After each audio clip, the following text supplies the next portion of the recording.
West Bend joined School District Number 1. More than 24 hours prior to the meeting, notice of the time, place, date, and subject matter of this meeting was posted at the entrance doors of the Education Service Center and on the district website. It was also sent to the West Bend Community Memorial Library, to the Daily News, WRYU, the Milwaukee Journal Sentinel, and other media sources that have requested notice of our meetings.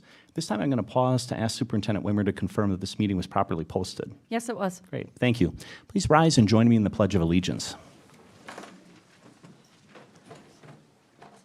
I pledge allegiance to the flag of the United States of America and to the republic for which it stands, one nation, under God, indivisible, with liberty and justice for all. All right, thank you for that. We recognize a quorum of our board with all 7 members present.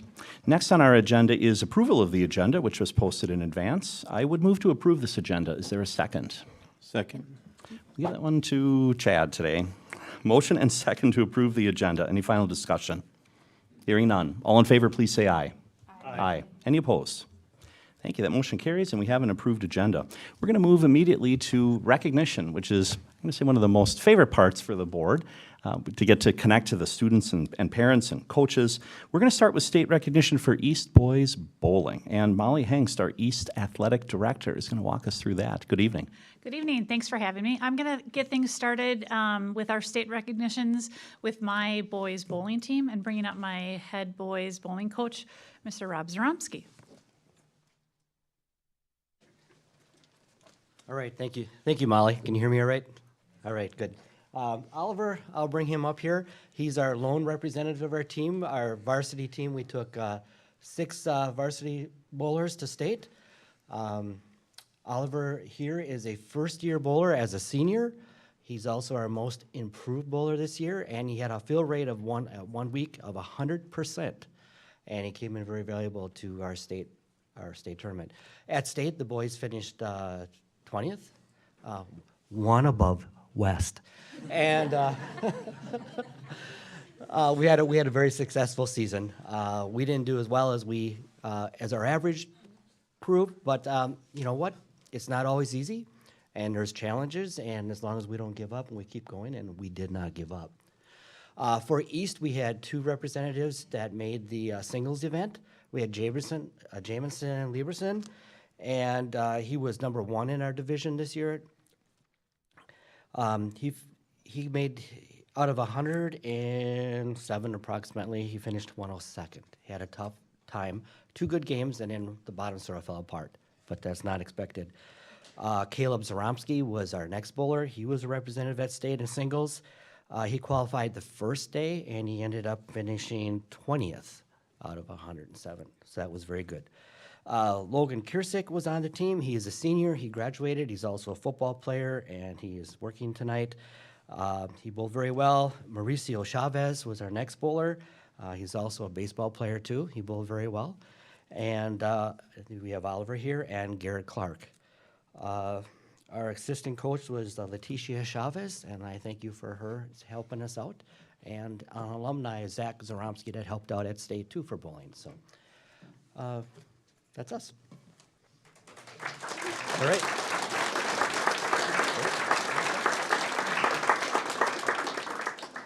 All right, thank you. And I think we've got recognition for West Boys Bowling next, correct? No, believe it or not, I'm pitch hitting for Erin tonight because she can't be here. So crossing over to the west side, we're going to bring up West Boys Bowling head coach first, Paul Vogie.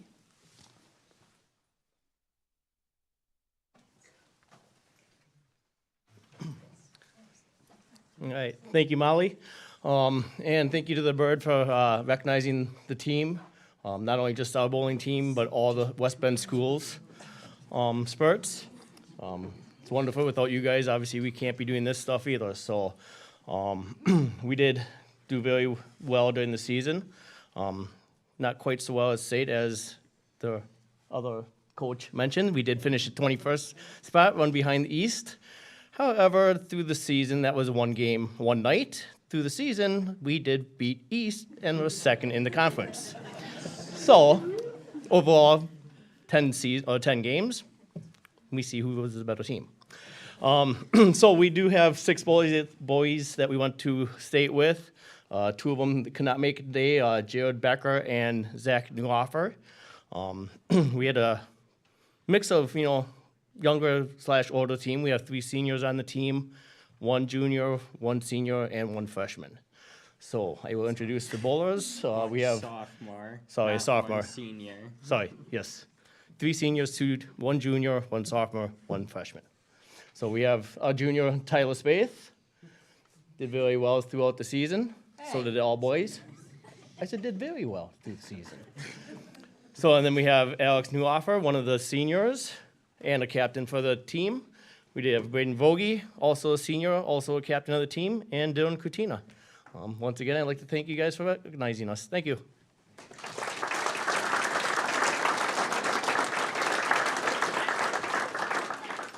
Molly, are you now introducing West Girls Bowling? Yeah, I'm going to All ask right. the West girls bowling coaches to come up, head coach April Kresmerick and Nikki Nauman.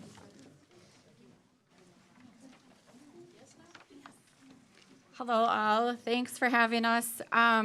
So myself and Nikki, it's our first year coaching the girls bowling. So it was definitely a lot of fun and a lot of challenges, a lot of learning along the way.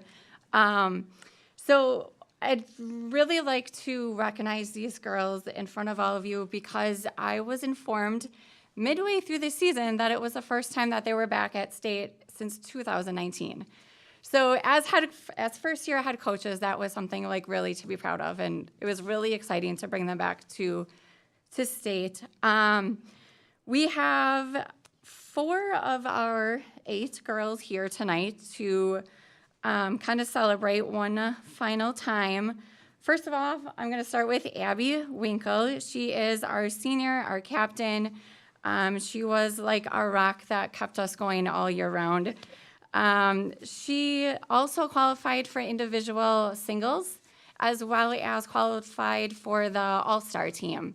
So our division takes the 5 top girls, and she was one of the 5 top girls that qualified for our whole conference. So that was awesome.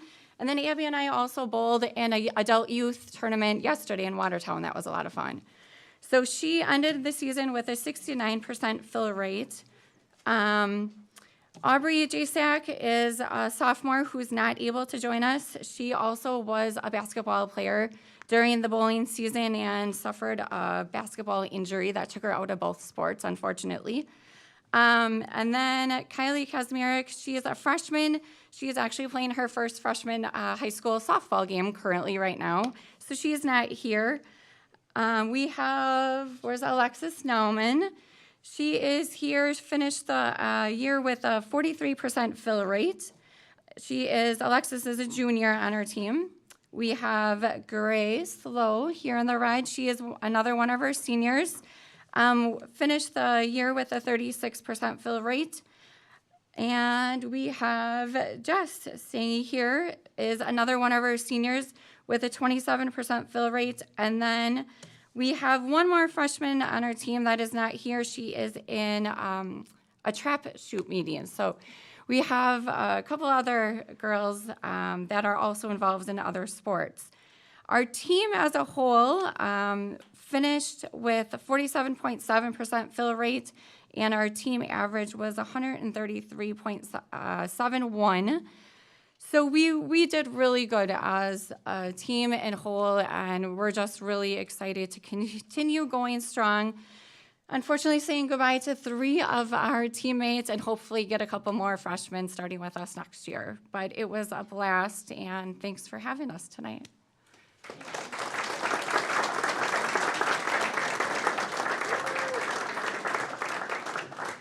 Molly, how about, I think you're going to be introducing West Gymnastics, is that right? Yes, and Great. finally, the West Gymnastics team, I'd like to bring up head coach Kim Remillard.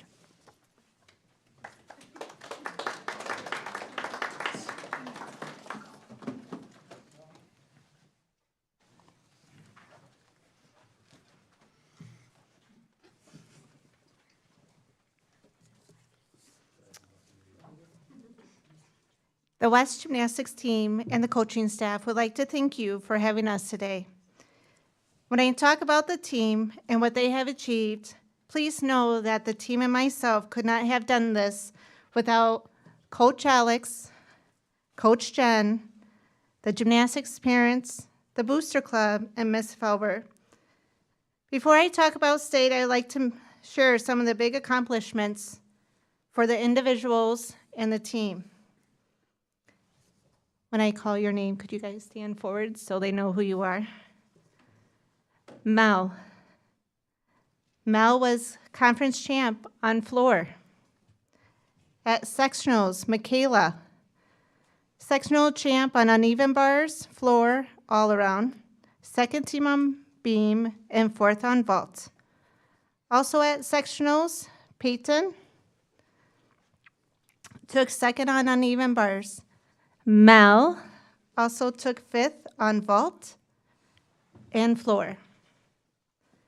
Our sectional championship team included, I'm going to have them introduce themselves. Ella Genesee,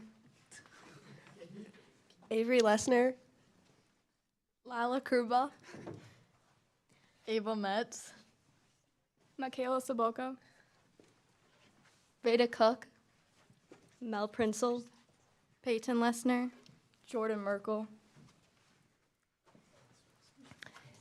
These girls right here were your sectional champions. Also at state, our vault team, if you could step forward, please. Unfortunately, Kendra is not here due to work. Ella, Ava, Michaela, and Mel. These girls also hit our highest team score this year with a season high of a 34.617. Our uneven bars team was Avery, Lila, Mel, Peyton, and Michaela.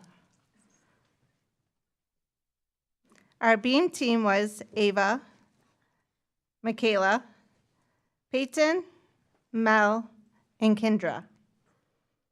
Our floor team was Peyton, Ava, Kendra, Michaela, and Mel.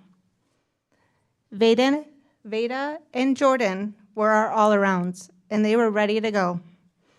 All these girls worked so hard all season. They hit 3 out of the 4 events, and we ended up with 8th place. Mel also was first team All-State on floor. Michaela was first team on beam. Peyton was second team on bars, and Lila was honorable mention on bars. Your individuals at state were Peyton, Mel, and Michaela. Peyton competed on uneven bars and took 7th, missing the podium by .02, not even a toe point. Mel competed on floor, vault, and all-around. Mel placed 9th on vault and floor and took 8th all-around. Michaela competed on vault, bars, beam, floor, and all-around. Michaela took 14th on vault, 16th on bars, and tied 28th on floor, and finished 12th all-around. But Michaela made the podium on beam with 4th place. The West Gymnastics team also won the Sportsmanship Award. The West Gymnastics was one of the 6 schools in the state to be awarded a Team Sportsmanship Award for 2024. Winter Athletics, the WIAA state tournaments. It's the first time that the West team has won this honor in any sports. These girls have accomplished so much this season, and I couldn't be more proud. Thank you for taking the time out and recognizing the West Gymnastics team.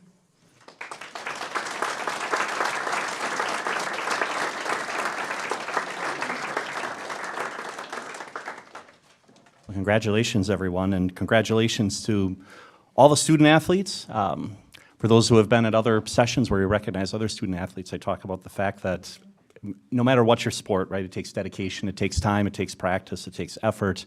That's what makes you successful as athletes. That's what makes you successful as students. That's what's going to make you successful in your adult life as well. And thanks also to the coaches and parents who all joined us here tonight and taking time out so that we can celebrate with you. So this is the time where I mentioned this is a public meeting, and we would love to have you stay, and you are welcome to stay. But we also understand that you may have other commitments tonight. So what I'm going to do right now is I'm going to pause in case there are any folks. We'll pause the meeting in case anyone wishes to exit. But again, you're very, very welcome to stay. All right. Thank you for coming, everyone.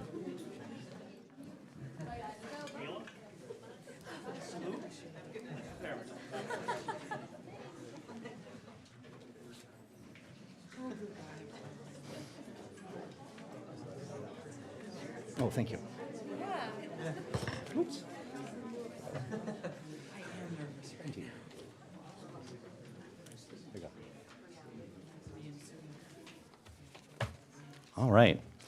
As the last folks are filing out, we've got our student representative reports next. And we've got Archie Hughes from West, senior, and Noah Minty, junior from West. Gentlemen, do you have a preference as to who goes first? All right. All right, Mr. Hughes. Good evening. Thank you for coming. Yeah, thank you for having me. It's good to be back. First off, I got to start talking about the art show that was held locally at the Hub, full of student artwork from West Bend. In the 2D show, first and best in show went to Grace Melstrand, a senior at West. Second went to Sydney Noiser, a senior at East. And third went to Brielle Neubauer at West. And 3D for high school, first and best in show was Vincent Zerbe's East. Second was Willow Lindor for East. And third was Piper McNulty for East. As I mentioned before, Grace Melstrand had her work entered into the Milwaukee Art Museum's Scholastic Art Awards, where she won the gold key for her oil painting called Antlers, which was one of the 2,673 entries. So I'm one of Grace's friends. She's very talented, so it's pretty cool. Pretty cool for her to win that. And then on to high school students Connor Trahan, East, Lily Bean, West, Grace Last, West, and Antonio Turner for East. They all took part in a rigorous audition and earned chairs in the Elite Wisconsin School Music Association State Honors Project. Connor will be a member of the State Honors Jazz Ensemble, and Lily, Grace, and Antonio will be members of the State Honors Band.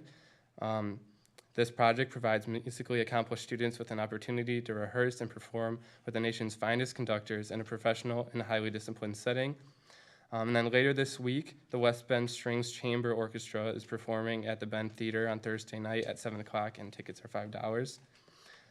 In athletics, West basketball players, members of the West Boys and Girls varsity teams were named to the Wisconsin Basketball Coaches Association Academic All-Team.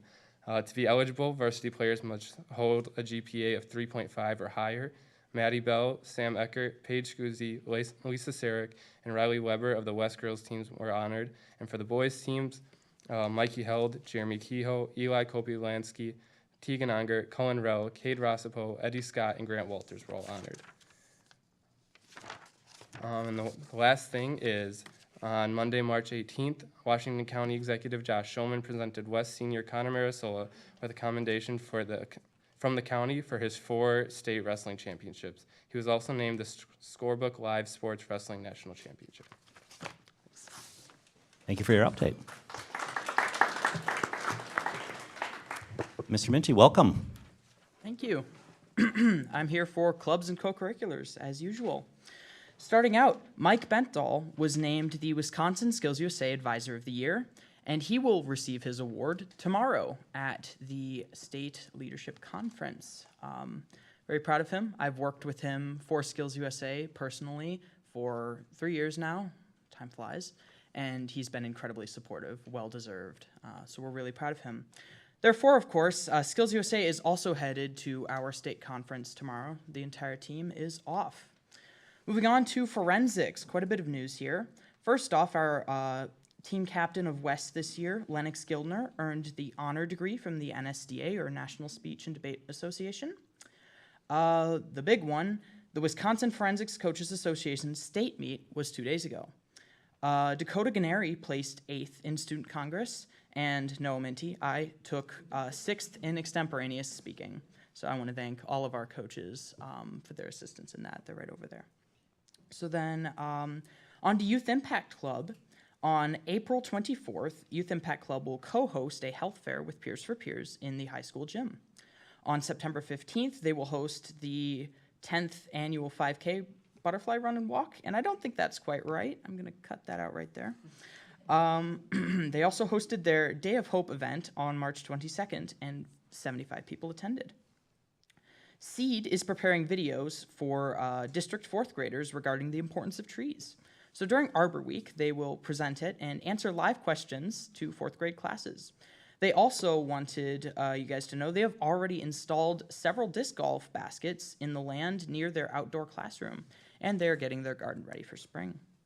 And then finally here, FBLA, or Future Business Leaders of America, is currently at their state conference.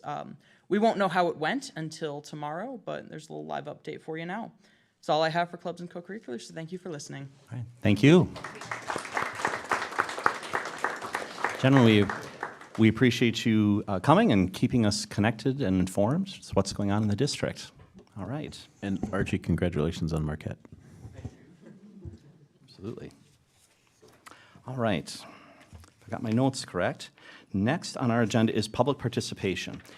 Tonight I have 17 participant comment cards, so I'm issuing kind of last call. Does anyone else have a card that they have not turned in yet? I do not see any, so we'll keep it at that. So I will note then that Board Policy 187 requires that I read an announcement, so I'm going to go ahead and do that. We've come to the public participation portion of our agenda. Board Policy 187 prescribes the nature and procedures for this segment. I summarize the policy at this time, but copies of the policy are available in the back of the room, and I urge you to familiarize yourself with the policy in its entirety. Residents of the district, parents of children in district schools, and employees of the district may participate. Participants desiring to address the board should obtain and complete a participant comment card near the entry and turn it over to the president prior to the meeting or when allowed by the president. Participants may comment concerning an agenda item or a non-agenda item. Each participant will be called to the podium and given 3 minutes to speak. The participant must state his or her name in relation to the district. This information will appear in the minutes of the meeting. The board will not engage in debate concerning the remarks or take immediate action.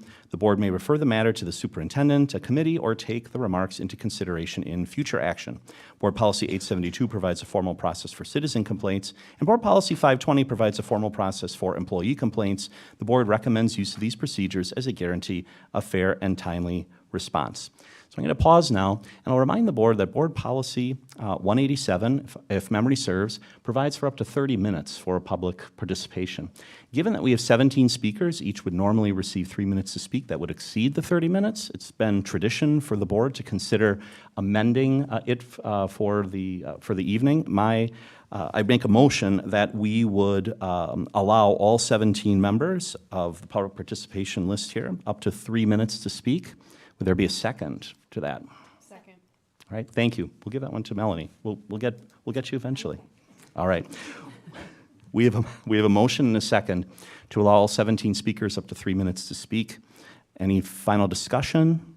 All in favor, please say aye. Aye. Aye. Any opposed? Thank you. That motion carries. All right. Given that, here's what I will do. I will invite participants forward to speak, and we'll have a visible timer behind me to manage your time.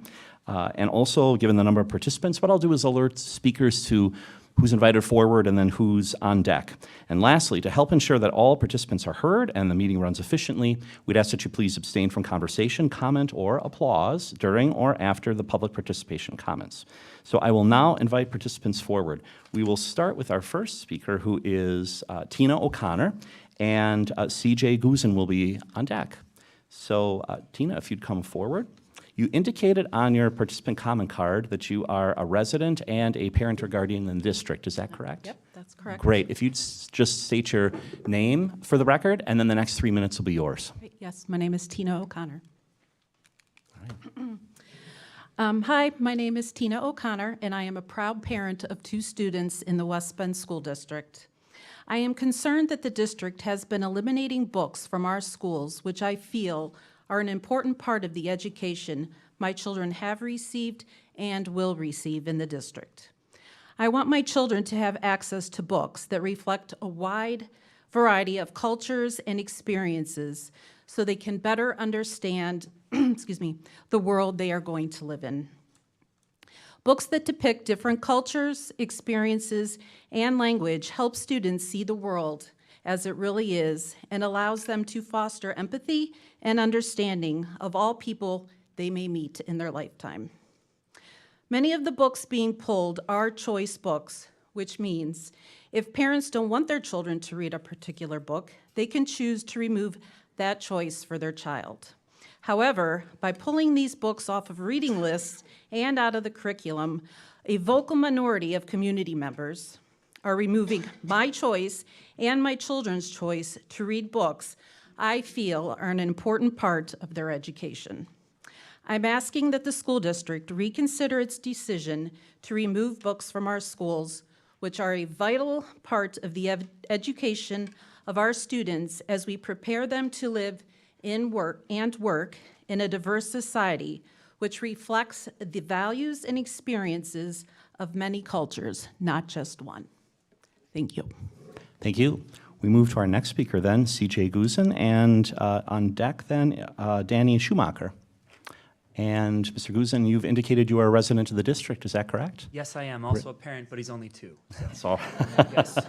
Thanks. That's all right. If you just state your name for the record, and then the next 3 minutes are yours. Thank you. My name is CJ Guzan. Thank you. I mispronounced it. Sorry about Oh, that. that's okay. Don't worry about it. Okay. All right. 3 minutes. Here we go. Banning, pulling, or eliminating books from our public school system is simply foolish. Any move to placate the quite vocal folks who push for such measures, all of whom's arguments are kept as purposely ambiguous as possible so as to distract from the wholly baseless arguments they push, is simply detrimental to our children, the education system, and to our society as a functioning product of higher learning.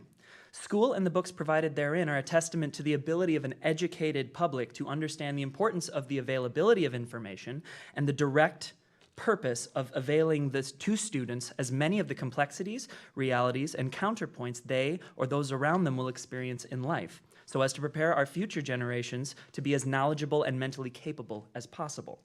If a public school were to remove every book because it contains one word deemed objectionable to some parent, then there would be no books at all in our public libraries. I don't need more than one example to spotlight the nefarious intent belying our opposition's family choice demeanor. One of the books that has already been eliminated is Front Desk by Kelly Yang.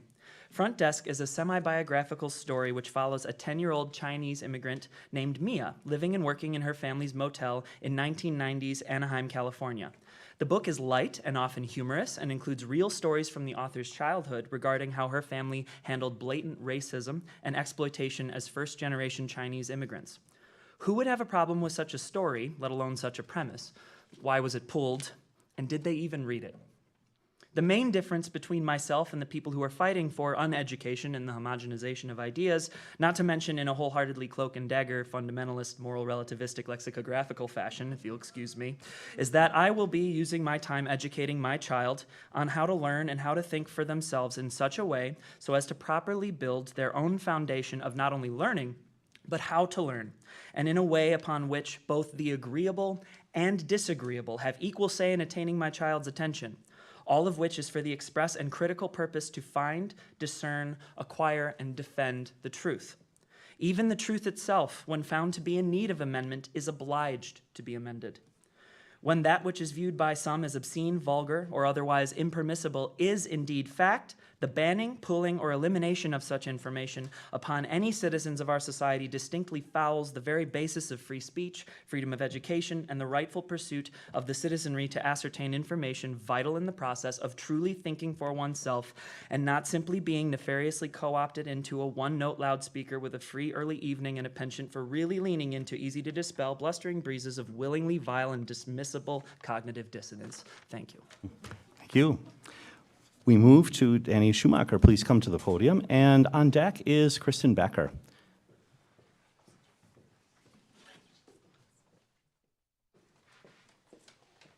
Danny, your participant comment card indicates that you are a resident of the district and an employee of the district. Is that correct? I sure am. Great. If you please, for the record, just state your name. The next 3 minutes then will be yours. All right. I'm Danny Schumacher. I've been teaching for almost 10 years, all in this district. In that time, I've experienced a variety of issues and changes in our district, but none of them have been more alarming than the issue of censoring and eliminating books in our public schools. In a time where our test scores are concerning, our children and teens feel disconnected, and our nation is divided, this process currently practiced in our district is incredibly frustrating to educators tasked with preparing our nation's youth for life outside of school. Without engaging options for book clubs or novels in the classroom, students further disconnect from education. What kills me even more is the fact that all this stems from a small population. Why is it that a small group can have such a disastrous impact on other community members' children and their education? Why do they feel they have the right to say other people's children cannot read a book that has been vetted by an educated, licensed teacher, or even approved by a committee of community members and district employees? Many books that are not being put forward due to this new process are optional. A parent should have the right to all options for their children, not people who mistakenly believe teachers are attempting to indoctrinate their children. Ultimately, I think back to when Miss Lexi Williams, an alumnus of West Bend and current student at Harvard, once said to the school board, "It's time to wake up in this sleepy little town. Issues related to race, gender, and diversity are absolutely necessary to prepare our students and young adults for a world beyond their schools. When they enter adulthood, they need to know how to work with people, including those who are different than themselves. They need to exercise both empathy and logic to be successful in life. Books are an avenue for both, helping readers gain background knowledge on contemporary and historical issues, people, and places. By entering worlds they've never seen or heard of before, we bolster their connection to our world. For the good of our future generations, it is time that we stop eliminating book options from our classrooms. Thank you. Thank you. We invite forward Kristen Becker, and on deck is Kate Cowell, please. So, Kristen, if you'd come to the podium. Thank you.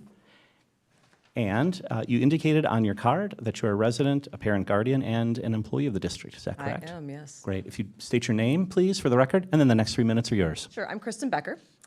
So, good evening. My name is Kristen Becker, and I'm a resident, a parent of sophomore boys, and an English teacher of 23 years at West High School. I'm also a member of the WBEA. The books we offer in our classes have been an ongoing source of controversy and tension. The removal of books from our curriculum has been the demand of a few very vocal individuals. And while they do not like to admit it, to say removal is euphemistic propaganda used to shield the book banning actually taking place. However, regardless what we label it, we have titles in our upcoming Coming of Age book club list for English 1 that have been denied and others that are on the agenda tonight to discuss their potential removal from the list. Of the 13 original novels offered, we could be down to 7 by the end of tonight. Roughly 125 students read these novels last year, and moving forward, that is the estimated number of current 9th graders who will be impacted by this decision this year. What is most alarming to us is that all 6 of the novels that are being cut or could be cut focus on teenagers of color. 4 novels include Black protagonists, the other 2 focus on Asian Americans. Without the inclusion of these texts, we are left with a whitewashed set of materials that severely lacks diversity, a tremendous disservice to all students, whether for the opportunity to see a character who mirrors one's own experiences, or for the opportunity to develop empathy for another's life experiences that are unlike their own.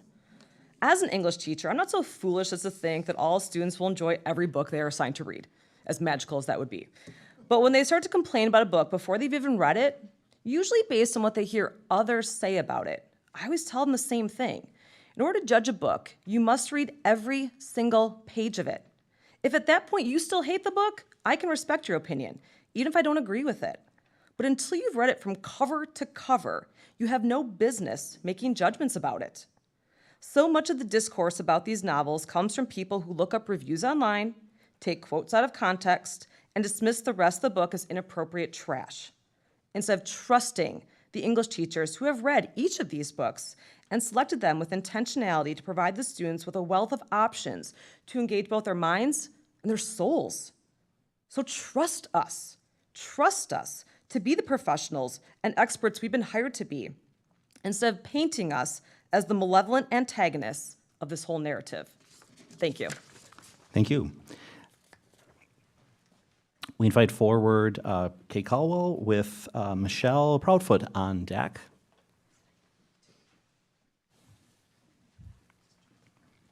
Kate, you've indicated on your card that you are a resident and a parent guardian in the district. Is that correct? That is correct. Great. If you just state your name for the record, and then the next 3 minutes are yours. I'm Kate Caldwell. Ready? Absolutely. My name is Kate Caldwell. I am a West Bend resident and mother of a 7th grader at Badger. I'm here tonight to speak about the 108 books that have been removed from the district's curriculum, regardless of the knowledge and experience of the staff who actually teach the students each day. It's been a growing trend in the last few years for people to believe that just because they are parents, that makes them experts on curriculum and instruction. To me, that is the same as saying that just because I have a heart, I must be able to diagnose any issues with it and perform surgery at any time. Spoiler alert, I can't, but there are knowledgeable people who can.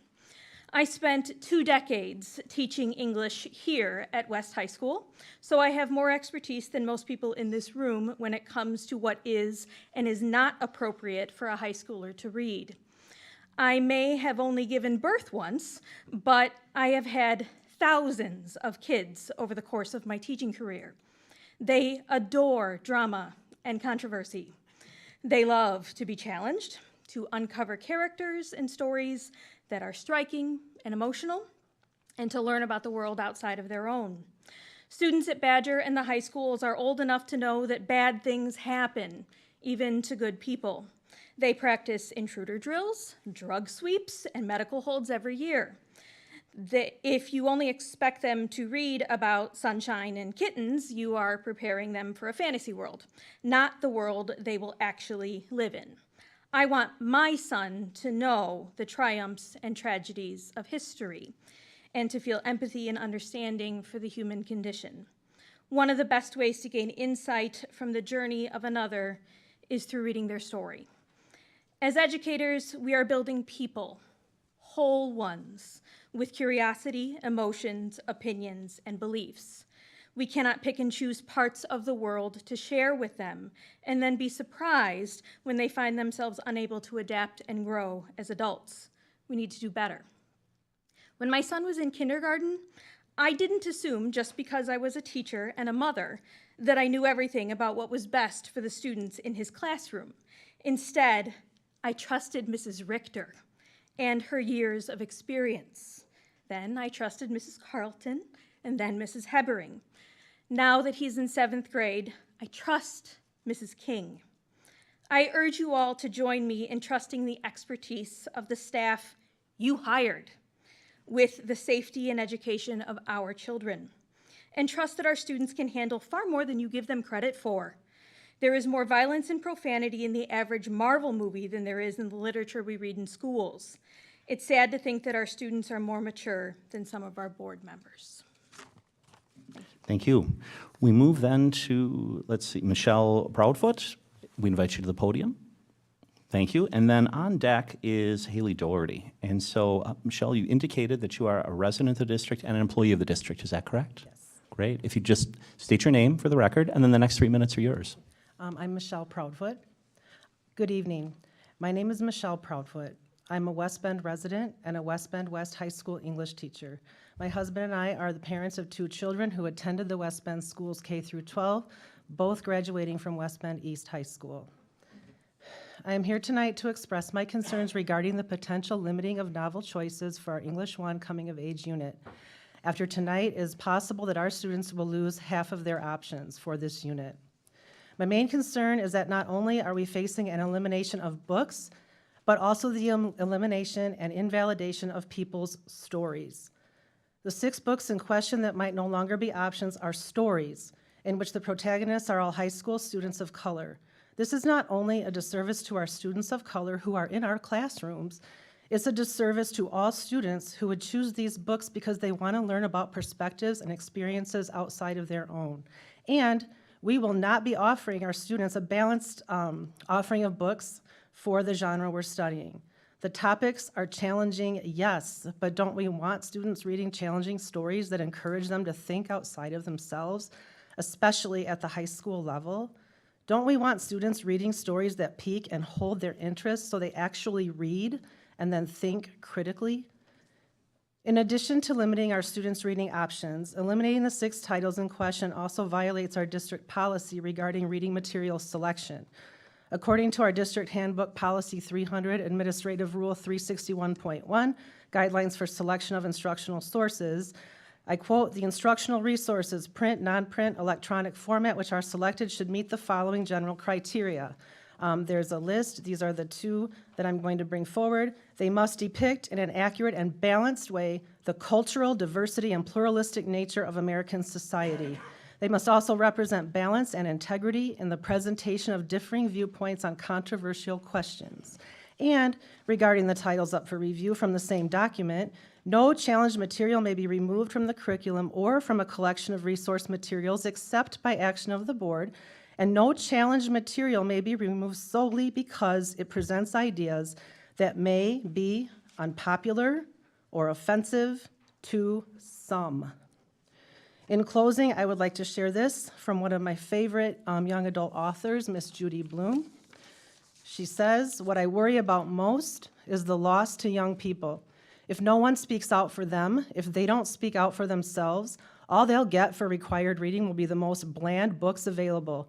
And instead of finding the information they need at the library, instead of finding the novels that illuminate life, they will find only those materials to which nobody could possibly object." Thank you for your time. Thank you. Invite forward Haley Doherty to the podium, and Augustus Doherty will be on deck.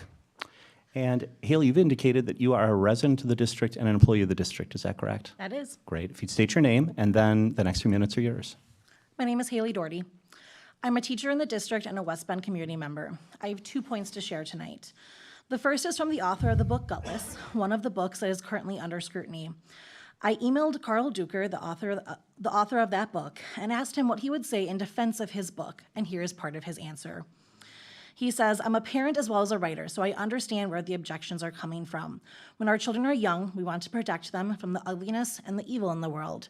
For many years, if we're lucky, we're able to do just that. Not, unfortunately, for a lifetime.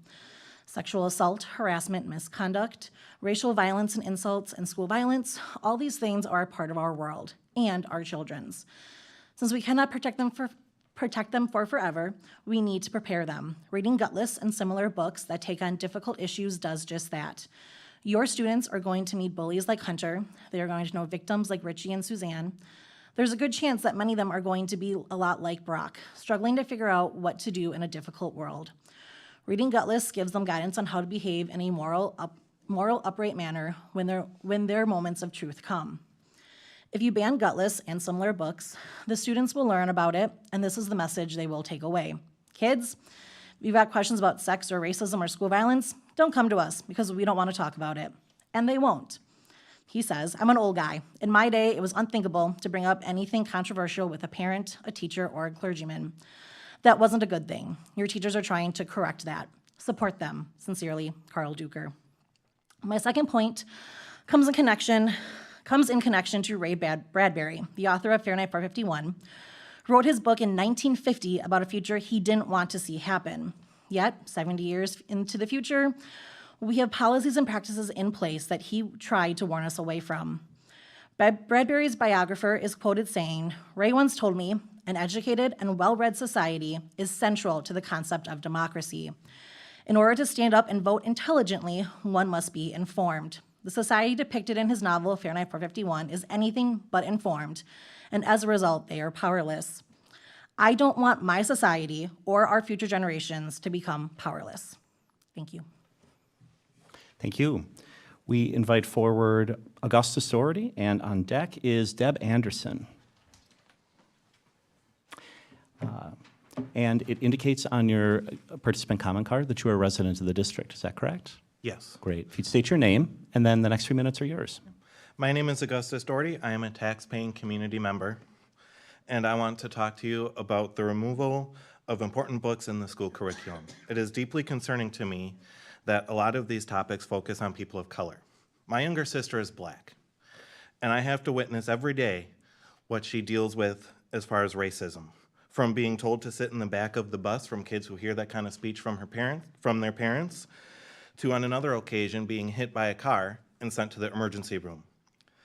The color of her skin led the police officer to believe that it was her fault. The interview took less than 5 minutes, and there was no follow-up investigation conducted. She is okay now.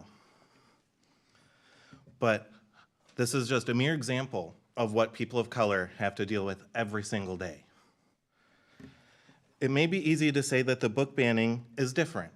It's about protecting the students' minds and safely developing them. I'm here to tell you that is the farthest from the truth. This is about civil rights and equality. If you do agree to ban these books, you will go down as members in the same groups as Adolf Hitler, book-burning Nazis, and the Ku Klux Klan. Be sensible. Stop banning books. Thank you. Thank you. We move to Deb Anderson, inviting you to the podium. And Brett Hartman is on deck. And Deb, you've indicated on your participant comment card that you're a resident of the district. Is that correct? Yes, I am. Great. If you just state your name, and then the next 3 minutes are yours. I'm Deb Anderson, and our 4 children have all gone through the West Bend School District. About 15 years ago, there was an effort to ban books in the public library. And I'm here to explain why this moved me to run for and win a seat on the city council and to become a member of the library board. And I continue to work to defend keeping books of all kinds in all libraries. As an old grandmother, I bring over 70 years of perspective to this topic. I may not be familiar with all these newer books. When my parents were raising us, there was no whisper of space travel. We didn't even travel for vacations. Even our extended family lived within blocks of us. Our world was very small. Our parents could not have ever imagined that their daughter would leave home at the age of 18 and live in 6 other states before settling in Wisconsin 42 years ago. What on earth gave me the confidence to leave home? Books. I spent hours in my local library reading. We had books assigned to us in school. I read Diary of Anne Frank, Tom Sawyer, To Kill a Mockingbird. I hear that those things are still around, maybe for a while, and many more. Through those books, I was exposed to political, religious, moral, historic, and ethnic issues I would not have been aware of otherwise. Our biggest argument in our neighborhood was the Irish Catholic and the Italian Catholic, and which one was more valid. But I could discuss the books that, the things that I saw in these books with my parents and my teachers, and I came away with concepts that I would later use to measure against my own personal experiences. With technology as close to our kids as their phones, they need an environment that will allow them to discover how they will navigate an ever faster moving world. They need to have a safe place to discuss their complications that they find along the way. And better than that, they need a safe place in their home and their classmate before they're out on their own. How can this happen? Through books. We can't be afraid of what they will learn. They've got the internet. They can read it all anyhow. In the books, you need to be realistic about what they're already hearing and talking about with their friends and online. I think it's important for them to have a source for conversation. A couple last points. Because I said so only makes kids more likely to do the opposite. Banning a book makes it even more enticing, and the 3 hours were not adequate even when I was growing up. Recognize that teachers of your children spend their days with them. They are their allies. They are your allies. Another book may be a better idea for your child if you don't like the one they're offering, but don't ban the books. We simply should not make those decisions for someone else's child. Thank you. Thank you. We invite forward Brett Hartman, and Andy Kugel will be on deck. And Brett, it indicates on your participant comment card that you are an employee of the district. Is that correct? Yes. Great. If you'd state your name, and then the next 3 minutes are yours. Hi, I'm Brett Hartman. In general, it seems like the high school overall was pretty lucky to have escaped this year with only 10 or so books banned from our curriculum when compared to the carnage experience at the younger levels. And I have not read the majority of the books taken away at those other schools, so I don't feel comfortable or equipped to evaluate them. I wish that the committee that decided to toss them aside, though, would have shared that mentality to prevent that from happening. But I am very familiar with the books at the high school that are currently in the process of being banned or have already been put on pause. And I want to talk more about the process that was used to come to these decisions on how to label the books and decide their fate than the books themselves that have already been spoken so eloquently on by others. It really isn't surprising that the method used to ban these books is riddled with contradictions and incorrect information because banning books itself brings these same issues. But as a teacher who had to jump through all of these hoops just to see the work seemingly ignored in favor of seemingly predetermined outcomes by the committee, I feel very frustrated nonetheless. And I'd like to highlight some of these issues in the hope that even if you don't change your mind about the books themselves, you can see how things seem to be stacked up against them from the get-go and they weren't given a fair shot. The committee said that they wanted to be transparent with families about a book's content, yet all it did was read bad online reviews, many of which led to inaccurate information about what was actually included in the book and clouded that very transparency that they aimed to present. A thorough examination of the teacher-provided explanations and rationale was promised, yet the committee just went off of a handful of out-of-context passages that in total would be less than a page or two of a 300 to 400-page book. None of that can be considered excessive when placed in context. The goal was to prevent the exposure of inappropriate language to students, yet we had to give them packets with all of those words taken out of context printed in one place. Excessive is the criteria for language, yet a book with one swear word in it at the junior level was marked as meeting this criteria on the permission slip. Explicit sexual content is the criteria for these books, yet a book with one line that a committee member themselves marked does not meet the threshold was still marked on the permission slip. Books have been included in the permission slips with the label of exceeds in different categories, yet suddenly in our freshman book club options for this quarter, many of those books are not allowed to pass with the same precedent. The teachers did the vast majority of the work in this process by actually reading the books and defending the passages, yet the curriculum team couldn't even remember to discuss all of the books on that list, and now because of that error, books are not being offered because they have not had the opportunity to discuss them. Various books that include the discussion of the rape of female characters have been approved, but a one-sentence implied description of a boy raping another boy is not allowed. I think that goes a long way to show that the type of rape is more judged than the idea of rape itself.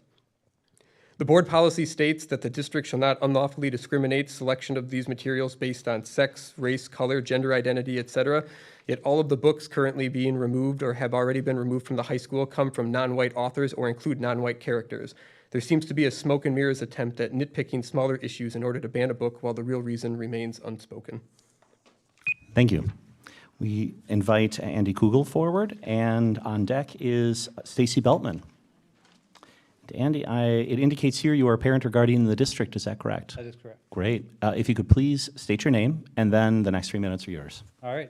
I'm Andy Kugel. I have a West senior for 2 months and 1 day. And that'll be it. Many of the teachers already stole with intelligence and eloquence and passion most of my thunder here. So I'm really just going to talk about parental choice, because we've heard it over and over again that a lot of these books are choice books. And I implore you all to think about the fact that nobody has to read any of these books. As far as if the parent says no, they don't have to read them. So getting into this. As you've heard already, there's a small group of rabid individuals who are pushing this whole parental choice phrasing onto the many, many communities across the nation. The irony of this is that the people that are pushing the parental choice don't really mean parental choice for everyone. They mean parental choice for what they want parental choice to dictate. For example, oops, I lost my spot. So instead of continuing to ban the books, let's think about letting the parents do the choice that the parents want to have. And everybody has their own option to do that. For example, if you look at the list of books and you see that swearing is there's cursing in the book and you don't want your student to read the cursing, then you have the option to opt out of that book. We have people that have come to right at this spot right here, supported by some of you, that have used poor language and, well, I guess the consequences have been felt for that. It is not the job of other parents to dictate my choices for my child. It's my job to dictate that. In an autocracy or a dictatorship, yeah, that's what happens. But this is still America. We all like to talk about the Pledge of Allegiance, and we need to focus on some words from the Pledge of Allegiance. And I like to focus on the last two words in the pledge, and that is for all. This should be parental choice for all. So as we look at making lists of books and opting in and opting out for parents, let's let that play out. I implore you to let the people teach their books. They've done this a long time. They have great experience. Listen to them. Got to listen to your teachers. They know what's going on. Just because we went to school does not mean we know how to do it. At some point, you just have to keep the eternal flame of education burning. Thank you. Thank you. We invite Stacy Beltman to the podium, and on deck is Amy Pollard.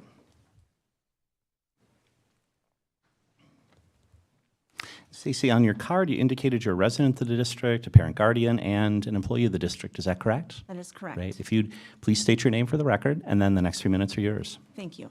My name is Stacy Beltman. I am a parent, a staff member, and resident. I recently watched the curriculum meeting from March 19th, which discussed additional book titles that may be removed from our curriculum. As a parent, I'm uncomfortable with my child's reading options being limited by an arbitrary set of standards created to satisfy a small group of people. I respect every family's right to opt out of certain books, but I also believe no family should be able to impose their preferences on my family. No one should be able to restrict my family's freedom to opt in to books that may be challenging but have an educational value. Two of the books discussed at the March 19th curriculum meeting are two of my son's favorites, Moneyball and Dear Martin.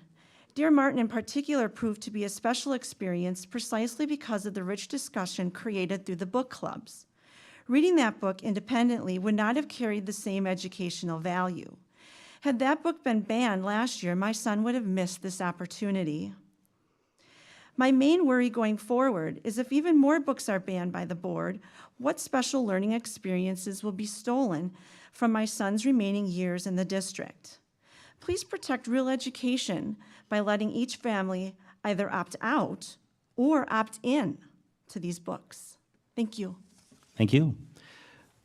We invite forward Amy Pollard to the podium, and Gregory Milkey will be on deck. And again, as participants come forward, I will apologize to anyone in advance if I mispronounce your name. Amy, it indicates here that you are a resident and a parent or guardian in the district. Is that correct? That is correct. Great. If you'd state your name for the record, and then the next 3 minutes are yours. Amy Pollard. Good evening. I'm Amy Pollard, mother of 4 voracious readers. I'm here to speak regarding book club book choices. One can argue that one of the primary purposes for school is to prepare the students for success in the world, regardless of their career or profession. As a research scientist, data is a key component to the direction of my work, so let's look at the data.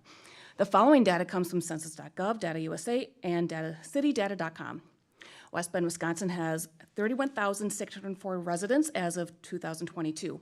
Of that population, 91.5% are white, 4.2% are Hispanic or Latino, 1.7% are Black, 0.8% are Asian, and 4.4% are self-described as being of 2 or more races. 98.7% are U.S. citizens, and 1.9% were born outside of the United States. 7.4% live in poverty. Based on the most recent data I could find, 58.1% of the population consider themselves Christian, 0.4% practice other faiths, and 41.5% don't hold any religious affiliation. Let's compare this to world demographics. The following data comes from Statista, the United Nations, and World Vision. The world population is over 8.1 billion people. Breaking down world population by race is highly problematic for a myriad of reasons, but some numbers I found are as follows. Roughly 10% are white or Caucasian, 14% are Black, and 60% are Asian. Poverty recently rose to over 9.2% of the world's population, which equates to roughly 75 million people living in poverty worldwide. As of 2022, 31.6% of the population consider themselves Christian, 25.8% are Muslim, 15.1% are Hindu, and 14.4% are unaffiliated. Now, let's consider our book club book choices. Due to a handful of people complaining about the book choices in the West Bend School District, we have lost over 100 books from our book clubs because they did not meet the new thresholds that were set by the board. What is disturbing is that the majority of these books come from marginalized voices: Black, Muslim, LGBTQIA, and more. Voices that are rare in the city of West Bend, as demonstrated by the statistics I just shared. In 1990, Dr. Rudine Sims Bishop published an essay called Mirrors, Windows, and Sliding Glass Doors. In it, Dr. Bishop expressed that all readers must have experiences where they can see themselves, consider different perspectives, and where they are able to step into the lives of others' experiences. I empathize with the families who do not wish to read books that contain violence, foul language, or sexual material. I applaud the board for finding more books that meet those families' needs. What I cannot condone is the removal of books that silence the voices of the world, voices that have experienced the violence, poverty, and oppression. Ezra Highland is quoted, "It is not until we know the stories of each other that we can embrace our humanity." I will never know what it's like to be Black or Muslim, or hopefully never know what it's like to live in a war-torn country. That is why these books, these voices, are so important. Thank you. Thank you. Appreciate it. Thank you. We invite forward Gregory Milkey, and on deck is TJ Rosbeck. I'll start by asking if I pronounce your name correctly. Could you pronounce your name, please? Oh, it is Gregory Milkey, thank you. Great, excellent. So you stated your name for the record, and you've indicated you are an employee of the district. Is that correct? That is correct. Very good. The next 3 minutes are yours. Thank you. Demanding that books be banned is a cowardly act. Reading books creates shared experiences, and shared experiences create empathy. For some, creating empathy is terrifying. How can something remain villainous when people have empathy towards it? It can't, and that is what scares some people. People do not like feeling scared, so they are attempting to destroy the thing that scares them, and from the vast number of books that have been banned by the district, they are succeeding. For a small population, certain peoples, topics, and experiences must remain villainous.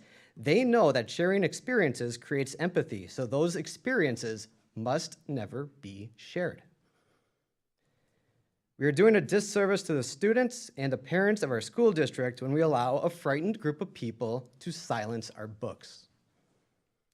I ask that the district takes action and simply says no when it is demanded that we ban our books.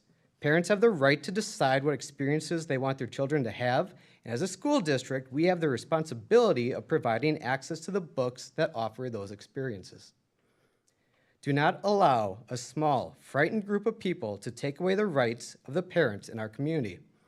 Put a stop to the practice of banning books. Thank you. Thank you. We invite forward TJ Rosbeck, and on deck is Ann Molyneux. TJ, I'll start by asking you if I pronounce your name correctly. Did, actually. Okay, I'm on a roll. That's unusual for me. Most people don't. So it indicates here that you are a resident of the district. Is that correct? Correct. Great. If you please then officially state your name for the record, and then the next 3 minutes are yours. Sure. TJ Rosbeck. Good evening. My name is TJ Rosbeck. I'm a current resident of Jackson and grew up in the West Bend School District K through 12, graduating from West Bend East High School in 2004, 20 years ago this June, and I bring you a personal experience tonight. Not only was I raised in this school district, I'm an out and proud married gay man. I came out at the age of 15 while still in high school. I wouldn't have been able to or felt comfortable doing so without the amazing support of my family, a few staff members, and the resources offered at the high school. I was present during the formation of what was known as the GSA, the Gay Straight Alliance, and participated in the counseling department offered support groups. But before I had the courage to even talk to a single person, I needed to be able to do research on my own. Though resources were very limited, they existed.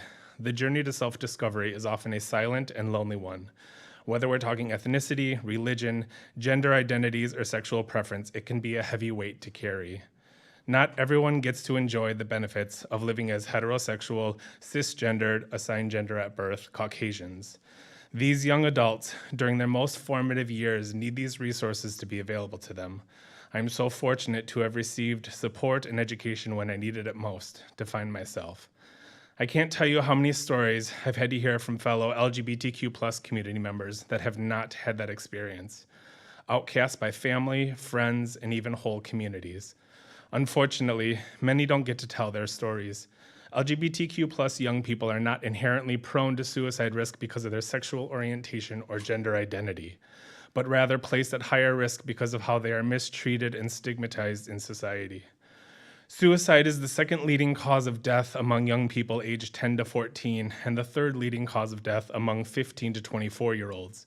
LGBTQ+ young people are more than 4 times as likely to attempt suicide than their peers. The Trevor Project estimates that more than 1.8 million LGBTQ+ young people aged 13 to 24 seriously consider suicide each year in the US, and at least one attempt suicide every 45 seconds.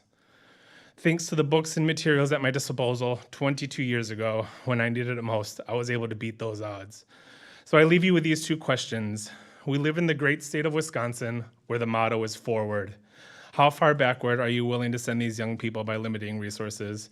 And if children are the future, why wouldn't you want them to be the strongest, most confident, and educated individuals they're capable of? Thank you. Thank you. We invite Ann Molyneux to the podium, and I'm going to turn to our clerk to see if, sorry, I can't read the last name on this. First name is Robin. Could you raise your hand? Okay. Thank you, Robin. You will be on deck. Thank you very much. And Ann, you've indicated on your comment card that you're a resident, a parent or guardian, and an employee in the district. Is that correct? That is correct. Great. Thank you. If you could state your name for the record, and then the next 3 minutes are yours. I'm Ann Molyneux. Tonight I'm speaking as a parent. I have 2 students in the district, one in 7th grade at Badger and one at the high school. I am quite upset that the district has been pulling books out of classrooms, seemingly to appease a small group of community members, many of whom do not have students within the district. Last summer, my high school-aged daughter participated in the committee to review and advise for the Kite Runner. The committee unanimously determined that the book remain a choice book, yet this book has been removed. Clearly, the committee voices and decisions did not matter. The Curriculum and Instruction Department and the Board Curriculum Committee talk about transparency with the book list sent to parents throughout the year. That is not true. These lists are not transparent. They do not list all the books that have been rejected or removed from the list. As a parent, that's what I want to know. Moreover, after viewing the latest curriculum committee meeting, I learned that the 7th grade reading list is actually geared for 7 to 10-year-olds rather than 12 to 13-year-olds because many books geared for actual 7th graders do not get through the filters that the board and the C&I department use to vet books. As a parent, this is appalling and also information that is not shared transparently with parents via the book lists. Removing books from classrooms with arbitrary filters have the unintended consequence of sanitizing our students' education. Filters remove voices, histories, and perspectives that challenge our students. For example, even potentially removing nonfiction books about the lives and deaths of Medgar Evers and Emmett Till, whose deaths are deemed too violent, rather than focusing on the impact these individuals made on the civil rights movement. It is clear to me that the district and board are more interested in listening to and appeasing an extreme minority of voices complaining about books rather than supporting our students, teachers, and the majority of parents who support their students' rigorous education. I urge the board and the district to reverse course on the removal of books from classrooms. Trust teachers and parents to make the best decisions for their students. Thank you for your time. Thank you. We invite forward Robin Jasinski, and hopefully I got that right. And you are our final speaker tonight. So as you come to the podium, I'll just confirm, you've indicated that you are a resident of the district, is that correct? That is correct. Great. So if you'd state your name, and then the next 3 minutes are yours. Okay, my name is Robin Jasinski, and I am a West Bend resident. I'm a retired school counselor from West Bend East, and currently I facilitate NAMI Young Adult Weekly Support Group. And mental health has become a major issue in our schools and our society. And during my time as a high school counselor, I co-facilitated an LGBT support group for 5 years with Lois Pellegrini, a West counselor. And this group was 1 hour a week where students safely could explore what it might mean to not be straight. We had a small library of appropriate books they could check out. They loved the books.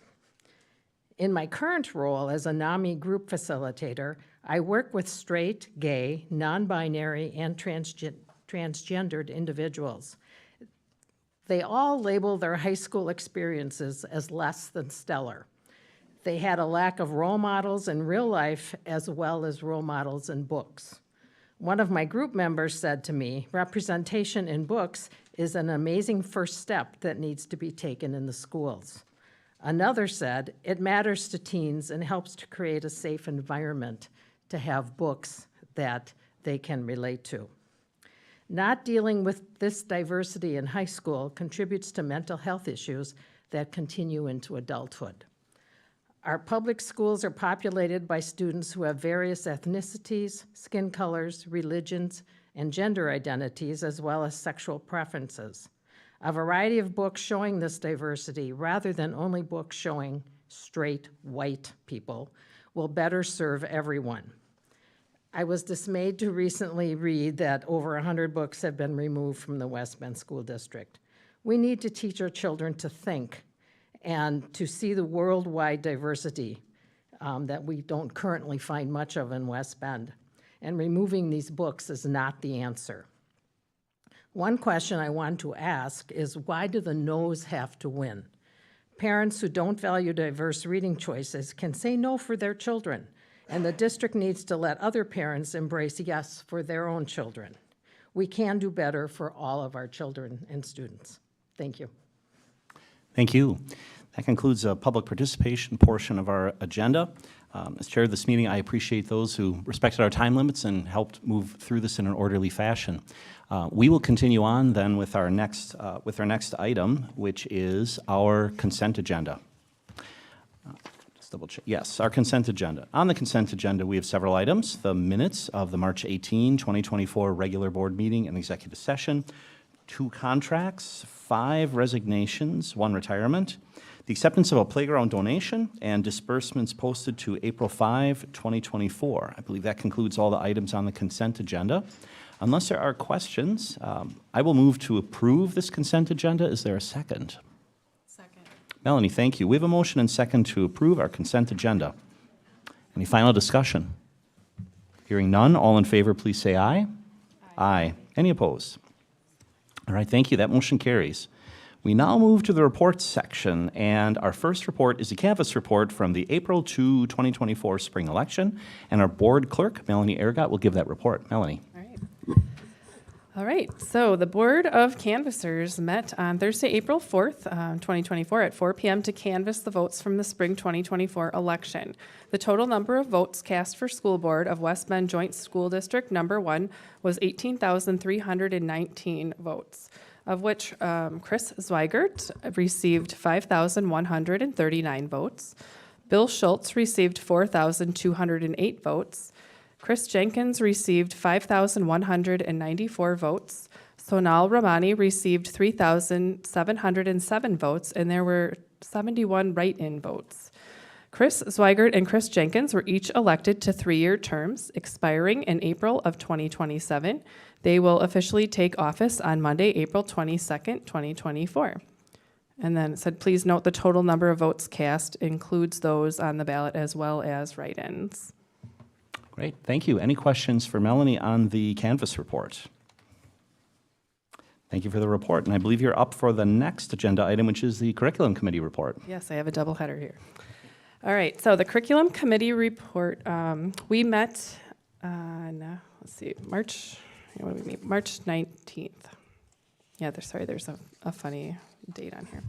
All right, so the district literacy team has been working diligently to review and vet a broad range of primary resources containing components that are mandated by the Early Literacy Law Act 20. The team recommended Amplify CKLA as the primary curricular resource after a rigorous process that included vendor presentations for all literacy staff, curriculum materials at every elementary school site for staff review, analysis of survey feedback by nearly 80% of the staff, and analysis of preliminary costs. The next step was to move this recommended resource to the public library and the Education Service Center for the public to view and share feedback. The public notices have been made, and the viewing and feedback window is began on March 22nd, and it goes through April 12th. So you have a few more days to get out there and check that out if you are interested. And the committee will be looking forward to a summary of the feedback from the community. We also discussed recommendations for considering more clarifying definitions and thresholds for each of the 3 criteria in the book club reading list, and using some different ideas and policy language from another district. An ability for parents to opt out of the permission process if desired, and also for some format and content adjustments for the permission slips. So we will be reviewing specific drafts on those at our next meeting and expect to bring them forward for consideration.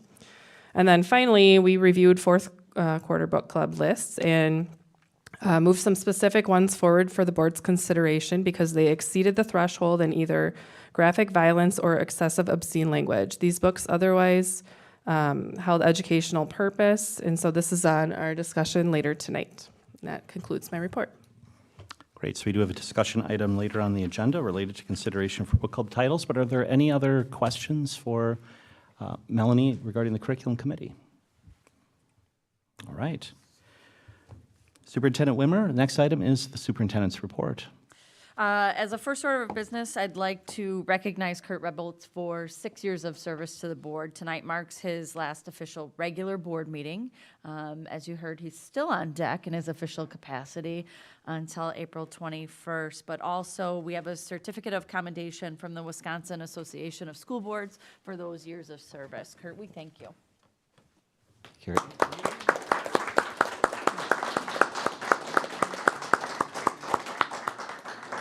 We'll reserve the right to share some words toward the end, but you have the floor now or later, whichever you choose.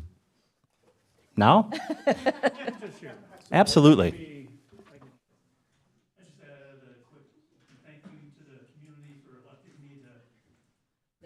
There we go. Rookie move. Thank you to the community for electing me to 2 3-year terms serving on the West Bend School Board. My last board meeting is today, as Dr. Wimmer said, recently losing my dad and former career high school counselor, former military man at 89. My time will be focused on helping keeping mom in her home and devoting more time to growth of my local company, Bay Market Force, and its 40 employees. Plus spending time with 2 grandkids and my wife. I'll have more time at home, which will be debatable. Couple more things. Just being a 90% glass full guy, there is so much to be proud of in our community and school district. That is why Jenny and I moved to West Bend 30 years ago and raised 2 kids who received an outstanding education. Thank you, teachers, staff, and administration. You know who you are, the best. Thank you to the top-notch board members I served with in the past and present, plus all the great community leaders and members who have supported me. The school district has so much to be proud of and is on a great path. So, Mr. 90% full glass guy, what is the school district accomplished lately? We heard a lot of negatives today, which I'll talk about a little bit, but we've hired one of the best superintendents in the state, Dr. Jen Wimmer. She is smart, dedicated, hardworking, respected, and by the way, has attended and supported one of the most clubs, sporting, after-school events out of any superintendent that I've been here for 30 years. We should get her maybe a bed in her office, but no. Administration and leadership team is one of the top-notch teams, I believe, in the area and state. We've hired some great leaders. On the finance side, we have no debt. Yes, we have financial challenges, but we're in one of the best financial healths of any school district in the state of Wisconsin. We lowered our taxes and mill rates. We're one of the lowest in the state. We have one of the best trades, tech ed, CTE, in the area, if not the state. We have 7 full-time tech ed teachers, CTE teachers, and local partnerships. Our goal, and we've always wanted to keep low turnover of teaching and support staff as a goal. And we gave one of the largest raises last year to many teachers in their lifetime. We finally met CPI, which we haven't recently, so we're proud of that, while maintaining a balanced budget. A couple more things. We have state champions and solid growth in many clubs and sports. I think more options than any other school districts. Thank you for the high school liaisons for sharing all in your successes. We have great college prep, AP courses, and many options for young adults not going to college. Yes, there are many challenges like we heard about today, but there's lots to be proud of. Thanks, Chris Swigert, for supporting me in my elections and as a friend. You are in good hands with Chris Jenkins replacing me on the board. My dad didn't make it to 90, but he would have loved to. That's why I will be Mr. 91% full glass guy, hopefully attending more events as a spectator, being a cancer survivor during my board term, live life to the fullest every day, and take advantage of what the West Bend School District and community has to offer. Thank you, everyone, for allowing me to serve.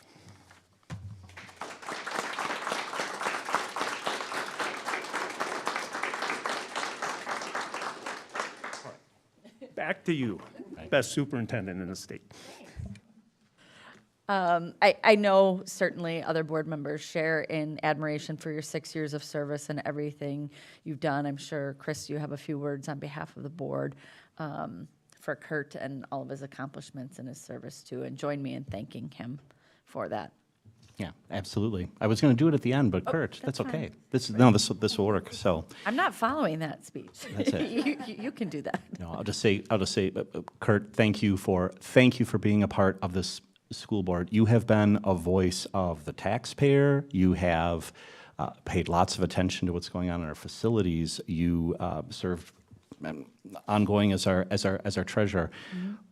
What I want to leave you with is what I appreciate the most, and I believe the board appreciates as well, and the community should appreciate, is you are one of the most genuine and authentic people that I know. And without a doubt, you care about this district and you care about what's in the best interest of kids, and that has just shined through the whole time. And for that, it's been a pleasure serving with you on this board. And of course, this is not the end, because you're a member of our community, and we'll be tapping into your knowledge and expertise going forward.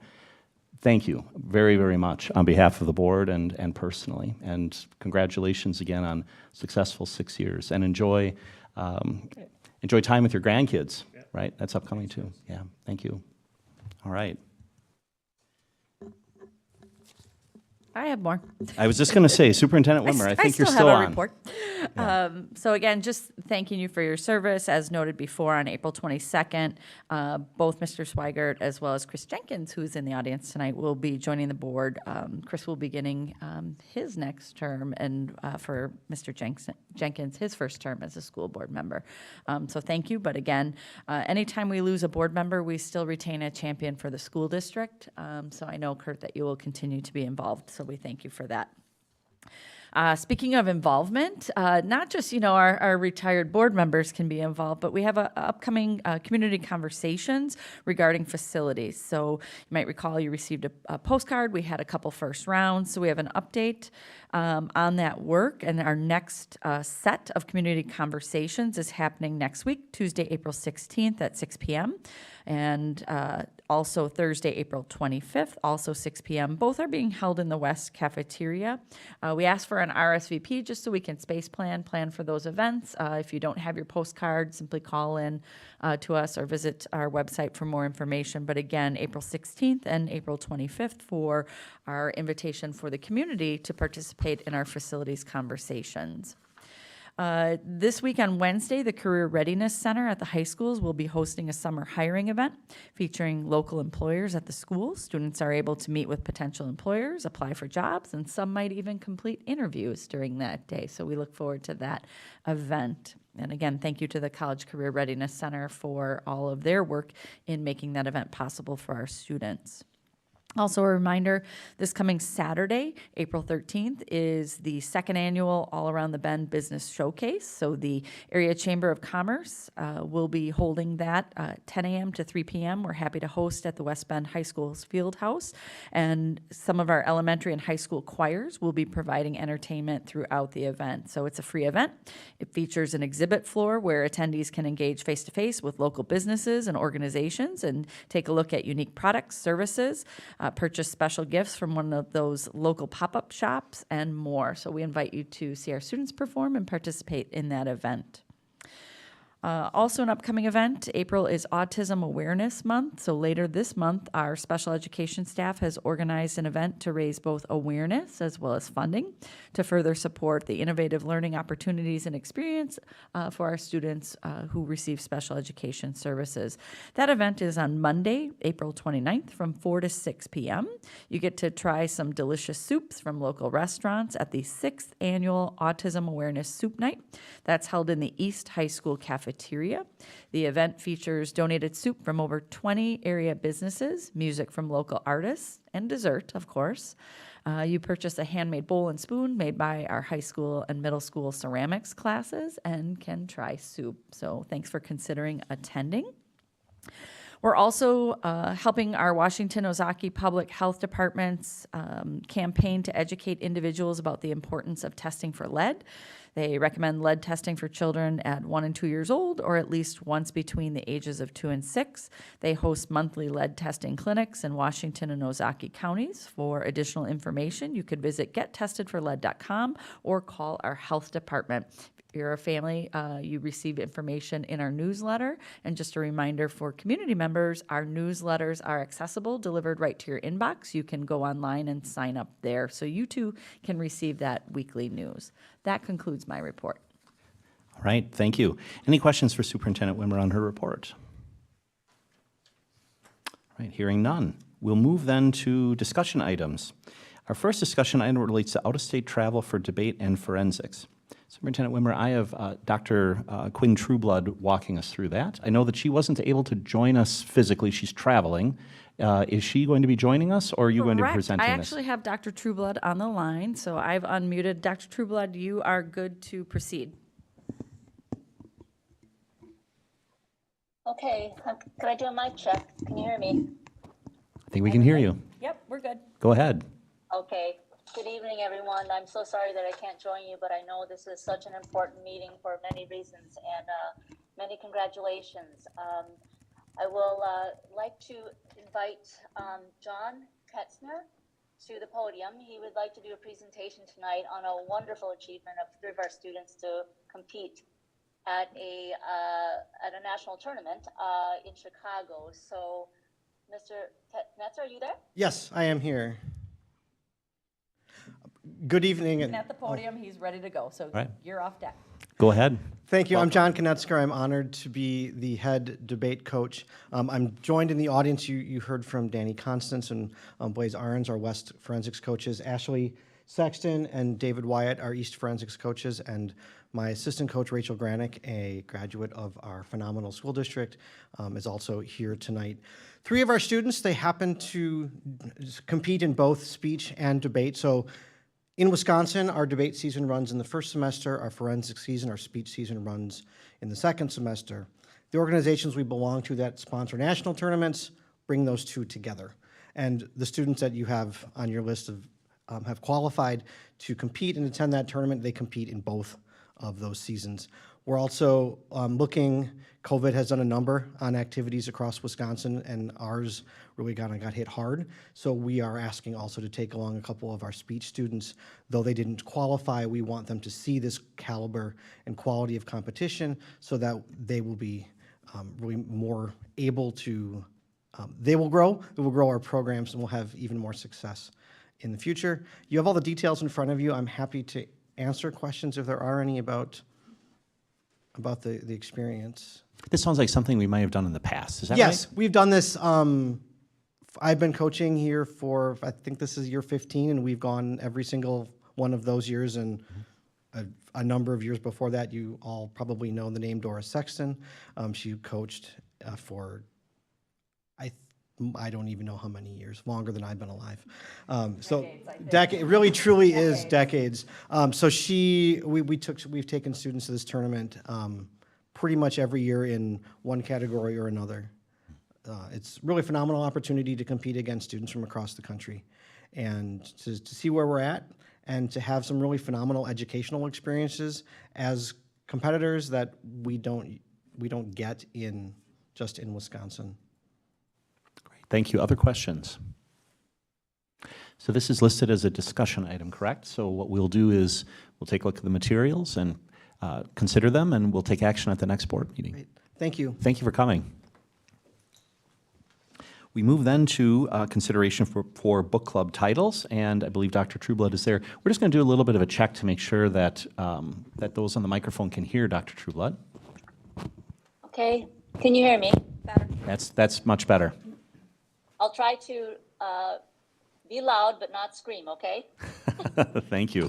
All right, go ahead, please. So I'd like to start with acknowledging, though, the respect and appreciation I have for all of the teachers who came before you tonight to speak, and also for our parents, just because it is so important to have a voice, and I wanted to just acknowledge them formally because obviously our district, all the leaders and the board itself, every member is we're really in this together. So I know that it's better when we hear more voices and have more thoughts so that we can make the right decisions for our students. So that is just my my comment about the earlier part of the community session. So I'd like to formally go on to the agenda item right now. As you can see, the ask tonight is for the board's review of several titles that the curriculum committee, when they did their formal review of the titles, really had to move it forward for exceeding in one of the three categories. And the only two categories that really needed some further review by the board and discussion and possible approval or consideration for that is in the area of graphic violence and also in excessive obscene language. So I wanted to just be sure that that you were able to look at, and I can see it set up on the dashboard here, at least on the monitor, that the titles are identified. All of the information that you would need for the review for simply looking at the thresholds and what the text evidence was, or even the notes were. What is not on there, though, is what is stated in the background of the actual agenda item, which is the rationale for excessive obscene language, which was really quoted from the National Teachers Association. And many of the comments from our teachers and from our parents tonight did articulate what the National Teachers Association was providing as a rationale for diverse books, and that many of the diverse books would have language that would exceed, according to the threshold that the board set in the fall. Okay, so if we could at this point, I'd like to move the discussion over to the board. And of course, we have three curriculum committee members, Ms. Aragot, Ms. Lang, and Ms. Kruger. And so please, you would be leading this discussion simply because you have been at the forefront of this. And what I'd like to do is provide any guidance, any information. Ms. Faust is also in the audience in case we will also have any information that she could retrieve from us. But simply tonight's exercise would be to look strictly at the thresholds, strictly at the titles, and look at the text evidence and discuss each of these titles because fourth quarter is already begun in the next few days, and we need some run time to communicate with our teachers whether or not these books would be available for instruction fourth quarter. Thank you. Great, just from a procedural standpoint, we have a discussion. This is a discussion item, so the board won't take action tonight, but we want to be sure that we have opportunity for discussion on this. And so, Melanie, you're reaching for your microphone, so I'm going to turn it over to you. Yeah, I just wanted to share a little bit about kind of why we decided to bring these ones forward to the full board. there were a lot of books that did exceed in one category or another in this list. And so we kind of had Mrs. Faust like read some excerpts of like why different books may have fallen into these categories. And there were certain ones that maybe didn't seem so extreme. Maybe they were due to war violence or something of that nature. And then we just were not, it wasn't our function to say like, okay, this one can be pushed through even though it's exceeding. You know, we kind of learned that along the way. It has been kind of a difficult process and for everybody involved, I think. And so we just wanted to bring it forward to the full board so you guys can see some of what we are looking at and the difficulty of trying to make decisions on a lot of these books. That it hasn't been just really cut and dry along the way. And so. Yeah, just generally, so I'll ask a question, just generally speaking, I think, you know, when the board set criteria, and again, I'm going to skip around here for a second. I've used the words, we've used the words. There's an iterative process, right? So we started by creating these thresholds and things. And I think the way that this kind of first version works is we have these thresholds, and if the answer is, oh, it exceeds the threshold, then it, you know, the flow chart points to it's an automatic no. I mean, and I'm not suggesting necessarily for any particular titles. To me, it sounds like, is it instead, it's more a filter around, all right, if it hits that, it needs to have further discussion as it relates to context. So it shouldn't be an absolute no, but it should go through another filtration process, maybe a closer examination to see something in context. I'm not trying to put words in anyone's mouth, but I think it seems like what I'm hearing is that might be part of the challenge, that a strict read of the criteria would immediately put a book into the no, Right. and instead it's, well, maybe that's a first filter, but it needs to be viewed in context. Is that something like that? Yeah, I think that's really what it comes down to because the graphic violence threshold is none. And so when you run into books about slavery or history or war times or whatever, there's gonna be violence in those books, right? And so it's how do we allow, you know, figure out where do we draw the line? Like John, you look like you wanna add something. Or? John? So, I mean, the first couple I see on here, you know, they're nonfiction. And I think, like you're saying, when you get to some of the graphic violence, how do you teach that in history or any books?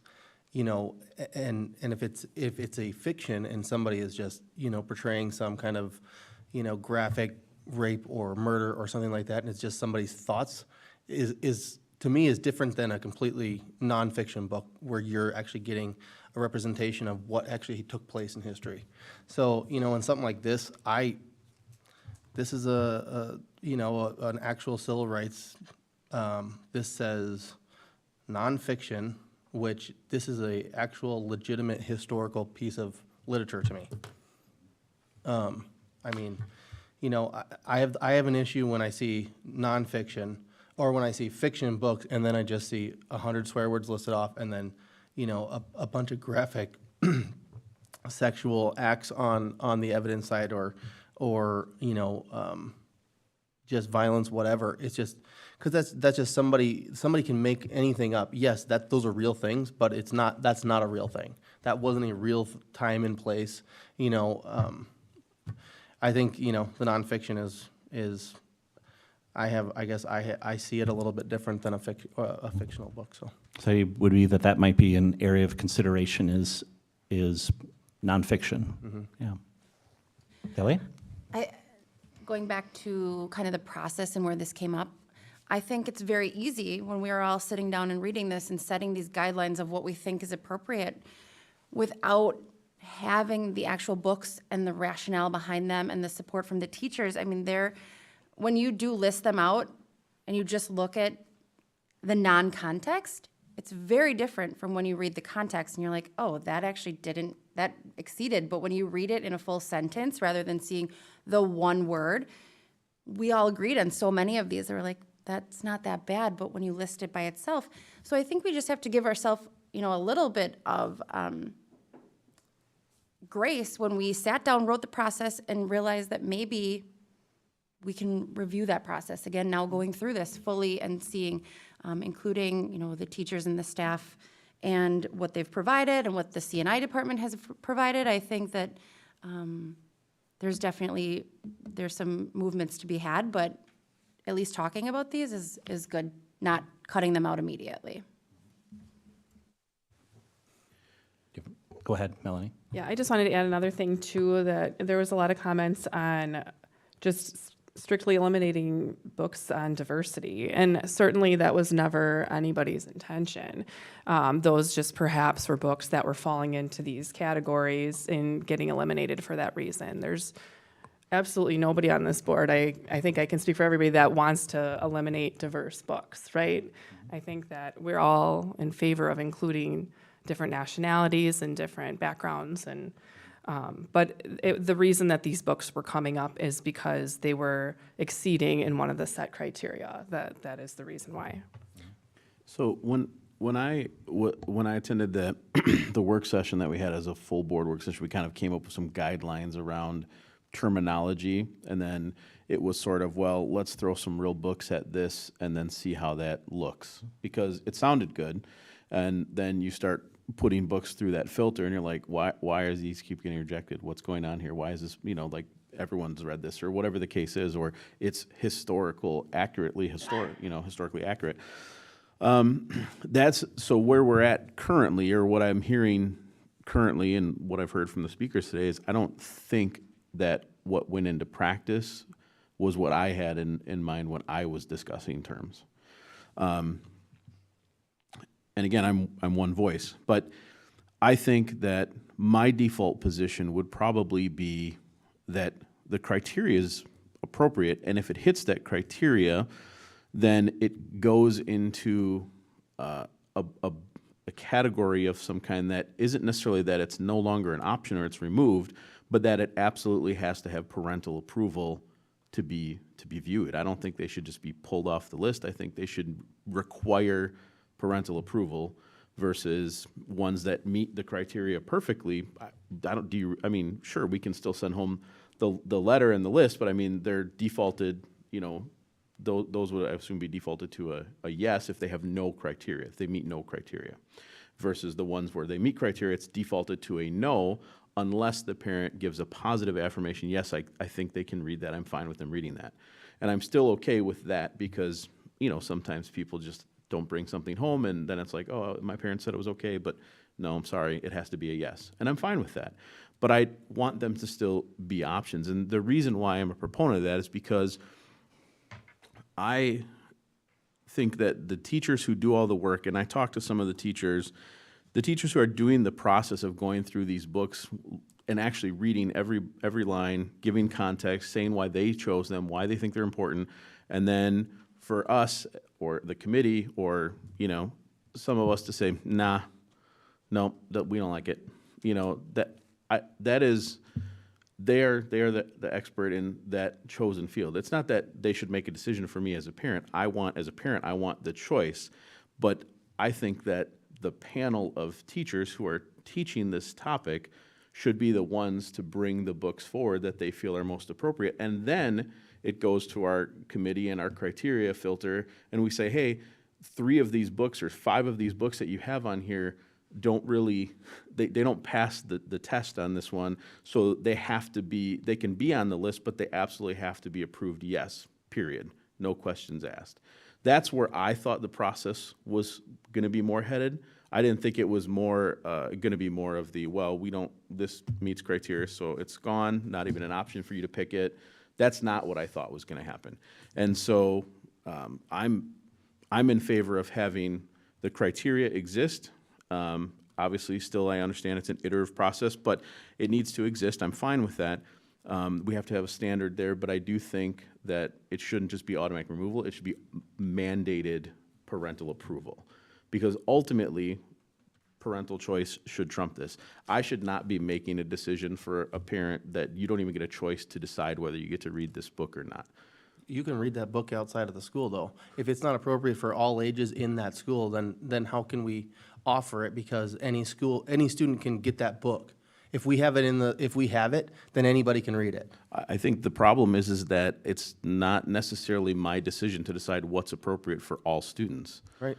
And so the Or- parents should get to decide that. They should, the and if they teachers- think that that's an appropriate book, they can read it outside of school, But fine. why is your opinion more valid than the Why is English yours? I'm not. I'm literally saying the English teacher should be the one. But you're saying selecting these that all books. students should have opportunity to read these books. If their parents don't want them to and they sign, the book is still in the library, the book is still available to them somehow. And we also heard that there's a significantly richer and deeper experience if it's shared through their peers rather than read one-on-one. And we heard from multiple different teachers that they're like, hey, do you not trust us as teachers? I do. I do. And I don't think that they're out there trying to push anything on anybody. Seems like it. Well, I mean, I guess it depends what what your definition of an agenda is, but I assume, and from all the teachers that I have talked to, and from my experiences when I went to school here, they're trying to provide a well-rounded preparatory education. Well-rounded moving is forward. fine, but when we're exceeding the thresholds, F word 45 times in Moneyball, I don't care if it's nonfiction or not, for eighth graders to read that, I mean, our student code of conduct says you can't swear in the hall or in the schools. That's completely outrageous to say, but you can read it, it's okay that way. If a parent says What a it is- double standard. If a parent says We're it not is- holding a standard to the school then. If we're allowing them to read it, how is it any different than saying it out loud? Then take it out of the handbook and let them just start swearing in the hallways and in the classrooms. What's the difference? I think it's very different to Is read it? a word and Because you're reading it, you're still putting it in their minds. You're still allowing that filth to enter into a young kid's mind that's an okay, acceptable translation to walk through life with. Pause for, Well, did Dr. Shulad have a point? I just thought I heard. Sure, go ahead. So I'm thinking of one of the titles on this list right now that may fall into your discussion is Moneyball. So that is about a baseball team and how, people form teams. It's about money. It's about the whole culture of baseball. And there's a whole lexicon that comes with that culture. And there's a lot of swear words in there because that's partly the way they talk. And so sometimes the language comes from the actual subculture of how people interact with each other. So there is no way to take that language out of that baseball world in terms of, buying and forming teams. If we were to say that was too excessive, we would then not allow that story to be told because you cannot take that language away from those group of people who live in that way. So I just wanted to bring that back to the point that that's why context is essential, because if we talk about the way Asians spoke in a certain period of time, if we talk about how African Americans, their language at a certain period of time, a lot of times that was the way they spoke. And so it's historically accurate and it's broadly represented in a lot of other works besides stories. So I wanted to come back to the point of, would Moneyball, because of what we know about baseball culture and language, would that be permissible? Because we can't count the swear words, but we can say that in context, that is appropriate for that setting, for that story. I think one of the other items that we were considering is, for instance, if we take Moneyball, and let's say eventually the board might say, you know what, maybe it is okay for grade 8. That's a hypothetical. We would say that's not appropriate for kindergarten for a number of reasons, right? I mean, first of all, the words are just, generally hard to understand. And I use that as a very, very silly example of, it's also, we're talking about kind of that age-appropriate piece as well. And that's another consideration here, as I understand it. So, and also just to ground us, these are book club titles, correct? So these are ones that, these are all choice books. Correct. And the idea that there would be parental involvement. And it's a struggle because on the one hand, you say, well, boy, I look at all these words and I don't know if I'd want, my child reading it necessarily. At the same time, I've had parents come to me saying, you know, these kids are going to see this, are going to hear these words on the playground. They're going to hear it in, you know, if they go to college, they're going to hear it when they work. I would rather have it read in an environment where it's structured and you have a teacher, because they're going to be exposed to this in real life, and probably in movies and probably on the internet, and I'd rather have them talk about it. And I think that's a powerful point. The point, though, is it would require parental permission for them to pick it up. Is that correct? Correct. And it should. And parent choice as well as teacher recommendation. I've said this in the curriculum committee meeting too, and I think this is really important. When I met with the staff members, they said we would never allow certain students, like we would not recommend that book for a certain student that maybe isn't mature enough to handle that. But there's very difference when we're talking, you know, high schoolers. They have a wide range of maturity, and if there's a child, these teachers know them better in that class setting than any of us do. And if they're saying, yeah, this child can handle that, they can't, I feel like we have to also trust their judgment on their expertise, their teaching, their past knowledge, and we need to show faith in that too. So you have, I'm going to steal your mic. You have two things in front of you, right? So the committee knows and has been struggling through all these things. So there's that, as Chris was saying, the iterative process. Yep, we know, we tried, man, we've felt some real bumps along the way, and the committee is kind of working on. So all of this dialogue will further inform the committee as they work through all of that feedback in the process, and they'll come back around the whole larger piece in totality. Being someone who witnessed that last committee meeting, it was that struggle on these specific ones that really were riding a line, and it felt like, you know what, we should have everyone's eyes on it, and did this really meet the intention of, or should we make room? To John's point, you know, in that first one where it's, you know, this is something factual, here's how it's stated, you know, it's worthy of consideration for the board. So the task kind of is twofold, right? We're asking you to review and have discussion tonight about these titles so we can bring them forward for action, whether the full board would like, but the committee isn't authorized to do that. So they're asking you to take a look at these specific titles and discuss them tonight so that we could then bring them back for potential action from the full board. Because we know, like I said, it's not meeting what's there right now. And then further, you know, those general dialogue, those pieces, because that committee's gonna have to go back and do some further work. But these are the ones that are kind of right in front of us and have a time-sensitive piece to it. So kind of just two parts, keeping us on that path so that we take care of what's in front of us and then also further inform kind of the committee. I know that they want that feedback because they've got some work ahead too. What were the results of the survey again, when we surveyed parents? How many said that they were okay with? I didn't hear the question, I'm sorry. The results of the parent survey. Parent survey results on just people who, how they were feeling around what was allowable to them as a family versus not? It was very polar. There was a 10% participation from all K-12 parents, but it was very polar, meaning that as we got older in developmental age, more parents were saying, we don't want those restrictions. We want more access. We want those thresholds to not stand. As it was in the 5th grade, though, all of the criteria, all of the settings that the board discussed were more appropriate. So it worked until we got to the 9th grade for the most part. Okay. And have you had any teacher feedback that was in favor of stronger restrictions? That would be 100% zero, no. Okay. So, again, I don't think my opinion is better than John's. I don't think that my opinion is better than our teachers. I think that they are the ones hired to do a job that we have as a school district trusted them to do this job.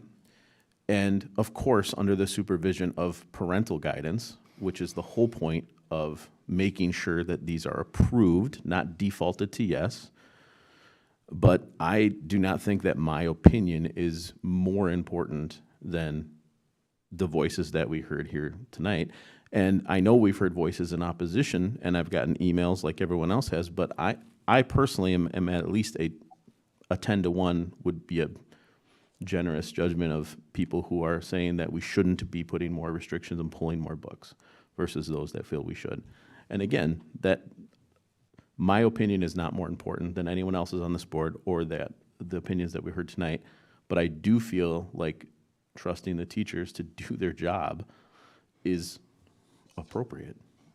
Melanie?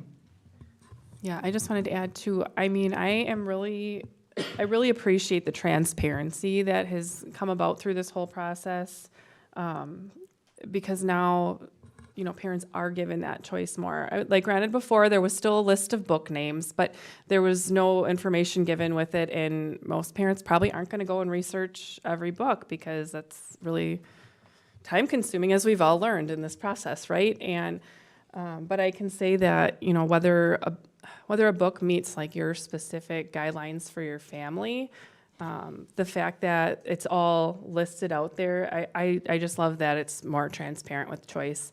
And I just want to make sure that we're always seeing, you know, several choices for people that their families don't want them to be reading the specific content. Because I know there were some that came forward in different lists, and it's like there's literally no option for anybody that would maybe not want to be hitting any of these topics, right? And so I think it would certainly be maybe nearly impossible to come up with a list where all of these books did not meet any of the criteria, because I think that's just our world that we are living in today, right? And I mean, we've gone through so many lists and books, and it's been really, a lot, and hard to find things that are falling into that criteria. And if you go back to a year ago when we started off, before all the committees that met over summer for the other books that we had discussed previously, my interpretation of what the issue was non-transparency. So there was a list of books, sure, but like no one read these books. We should be doing better telling people what's in these books. Kind of that surprise factor, like, oh, I trusted you guys to have, you know, good books on there. Yes, fair. There should be better descriptions. There should be more transparency, and it should be laid out in language that everyone can understand. Choice, I think, was something that always, so to what Melanie had just said, more books that don't meet any of the negative criteria should be represented. Absolutely fair. I agree with that. And to me, those were the main goals of this. I didn't ever think that the main goal of this was to rescour the list and start pulling 108 books away. That is not my intent. If anything that I said at that meeting has led to that happening, then that was unintentional. That was not my intent. The criteria was meant to be used as a filter, in my opinion, to make sure these books were absolutely transparent and that parents had to have a positive affirmation of choice. That's how I've always interpreted this as going. Thank you for your work on the committee, all of you. Also, thank you. This is it's a thankless committee. June? I would, my thoughts are similar to Chad's. When I thought about going back to that working session last fall and starting out by just saying, yep, by this grade, we think this is appropriate at these levels, that was a nice start. But when we get these lists and half of them are struck out, it just saddens me because that wasn't the intent going back to last fall. And then when Mrs. Faust will read the excerpt that caused the exceed, it doesn't seem like I would have made that decision based on what we knew after reading that excerpt. I almost feel like we should revisit those thresholds and loosen them up a little bit at the high school. And that's where I am on that one. No, I mean, it sounds like based on, again, iterative process, what we've learned is helpful, that we can go back and look at the process to see if the criteria are correct or the flow chart is correct. And I really think we should spend time as a board, maybe it's a working session doing that. What's in front of us now, I think Superintendent Wimmer, as you said, okay, here are some titles that are in front of us. And although we're not going to take action on it tonight, the idea is this board gets to say yay or nay to these individual titles. We want to provide an opportunity for the board, again, knowing, like I said, take the first one, case in point. When we read that and we think, you know what, that's one we didn't want to get caught in this filter. When you really analyze it, it's getting caught up in some of, and again, those are the definitions we had at the time and all of that. So that's why the committee's asking the board to weigh in, and we can go kind of through these titles and say, could you consider, because we'd ask for action in the future, their fourth quarter books, and that's what the committee got stuck on was, you know what, this probably got caught up unintentionally, or you know what, we need some more eyes on that. So we'd ask for future action on these titles by the full board as a kind of a first piece. But again, I know the committee's certainly hearing and taking away as they take that next lift on the work itself. So board members, how should we proceed through these? Would we like to generally talk about these? Do we want to take these away? I see we also have books in front of us. So You do. You Again, comment on that. Dr. Trueblood and her team have certainly put together, they're giving you specifically in the evidence and notes, it's showing you where that falls, why it's falling into that category. You can see where it exceeds and what the threshold is. So in the very first one, it's falling into the category of graphic violence. The threshold that was set by the board was none. And then it's telling you, because it's murders described, riots, injuries, specifically how Emmett Till was murdered. And then it's giving you to the side there the exact excerpts from the book so that you can look at it. The books are also in front of you so that you can reference that as well and look through. But we're also providing you those notes so you can see it right there for you, for your consideration. I will say when I looked at the first one, which talks about the graphic violence, I read the words and said, although it describes an unpleasant scene, I'd see this in a newspaper. And I don't mean to overly characterize, but I understand that's why when we set the original criteria to say, okay, it's an absolute no, and we run across this, I can understand the committee's difficulty. And I agree with John that you would look at that and say, well, that is in a nonfiction historical context. I'm not sure I see necessarily anything wrong with that. I'm not sure necessarily I'd want to see that in a kindergarten curriculum. Correct. Right? But we're talking about 8th grade, and I think to others' points on the board, it's also something that, correct me if I'm wrong, under our policy would be disclosed to parents, and they would have the choice to say yes or no. And permission required. And permission required.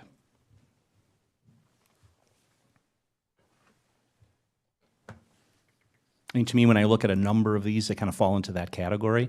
I'm not sure that the curriculum committee has necessarily established a unified recommendation. I'm just presuming, because these are in front of us, that there at least is general support for the idea of additional consideration of these items. I mean, is that okay?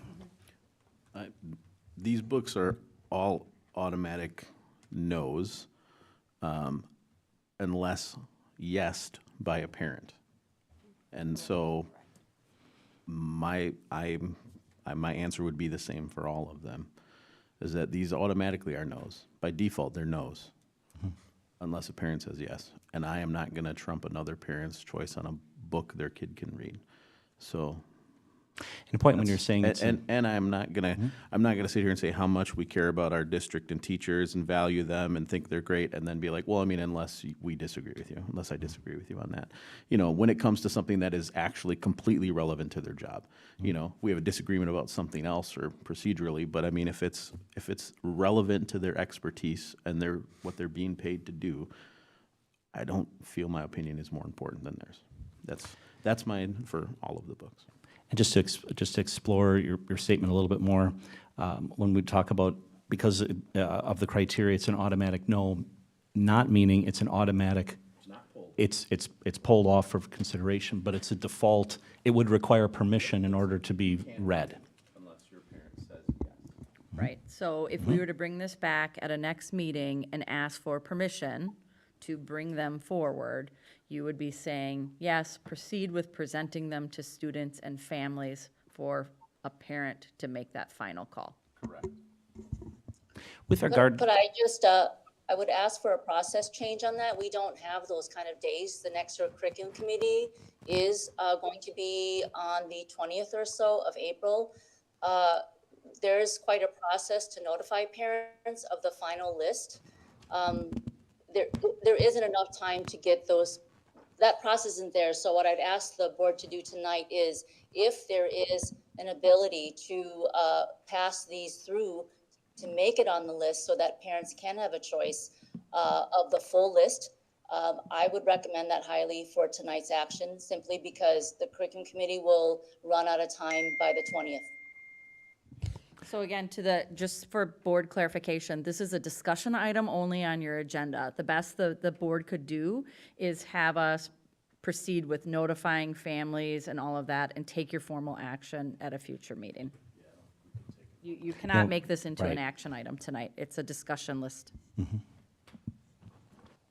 Can I just say something? June, please, go ahead. To clarify, these were all struck out when they came forward at the last committee meeting, and we were saying we don't think that these should be struck out. So it aligns with, that's why we wanted to get everyone's opinion, because we felt strongly that these should be on the list for parents to make a choice.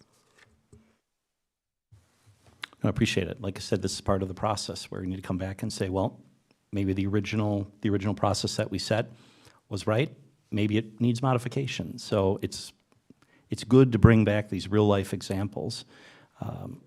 One question that I had, I guess really for administration and for the curriculum committee, is the transparency process, the informing of parents. Can we just describe generally, does that seem to be working well? What type of comments are we getting back? Because it's a new process, right? I've seen the form. I'm just curious if that seems to be working. There have been Active? some very clear indicators from both surveys of teachers and surveys of parents that as we get older in the high school levels, that is most people said we do not want permission slips. And if you have to give them to us, then please let us opt out of it at the beginning of the school year, because we want full choice. So they are very much disinterested in that. But in the 5th grade and 6th grade level, it is of great value to those parents. So we would maintain that, and we would just allow, the recommendation would be to allow all parents at all grade levels to opt out of the entire permission slip, because they are allowing full choice for their students all year long. And to clarify, what that would mean then would be that if you opt out, then all books become a default yes, not a default no. That is correct. Okay. Interesting. Speaking of, Kelly? in the sake of time, if we aren't able to vote on this until our next meeting, right, it would go to action next time. Is that enough time for permission slips to get out, teachers to have this, I mean, it's a fourth quarter list. Is that enough time for this to actually happen? So as Dr. Trueblood was saying, around in the interest of time, that we would want some preliminary notification going home to families now to talk about, put this in front of them so that they can proceed. Because of that timeline, it's just too far, you're turning around right away. So they wouldn't be able to start instructing. But the families will be ready until to you go. approve. But we can make it so that they're ready to go with that choice. Okay, thank you.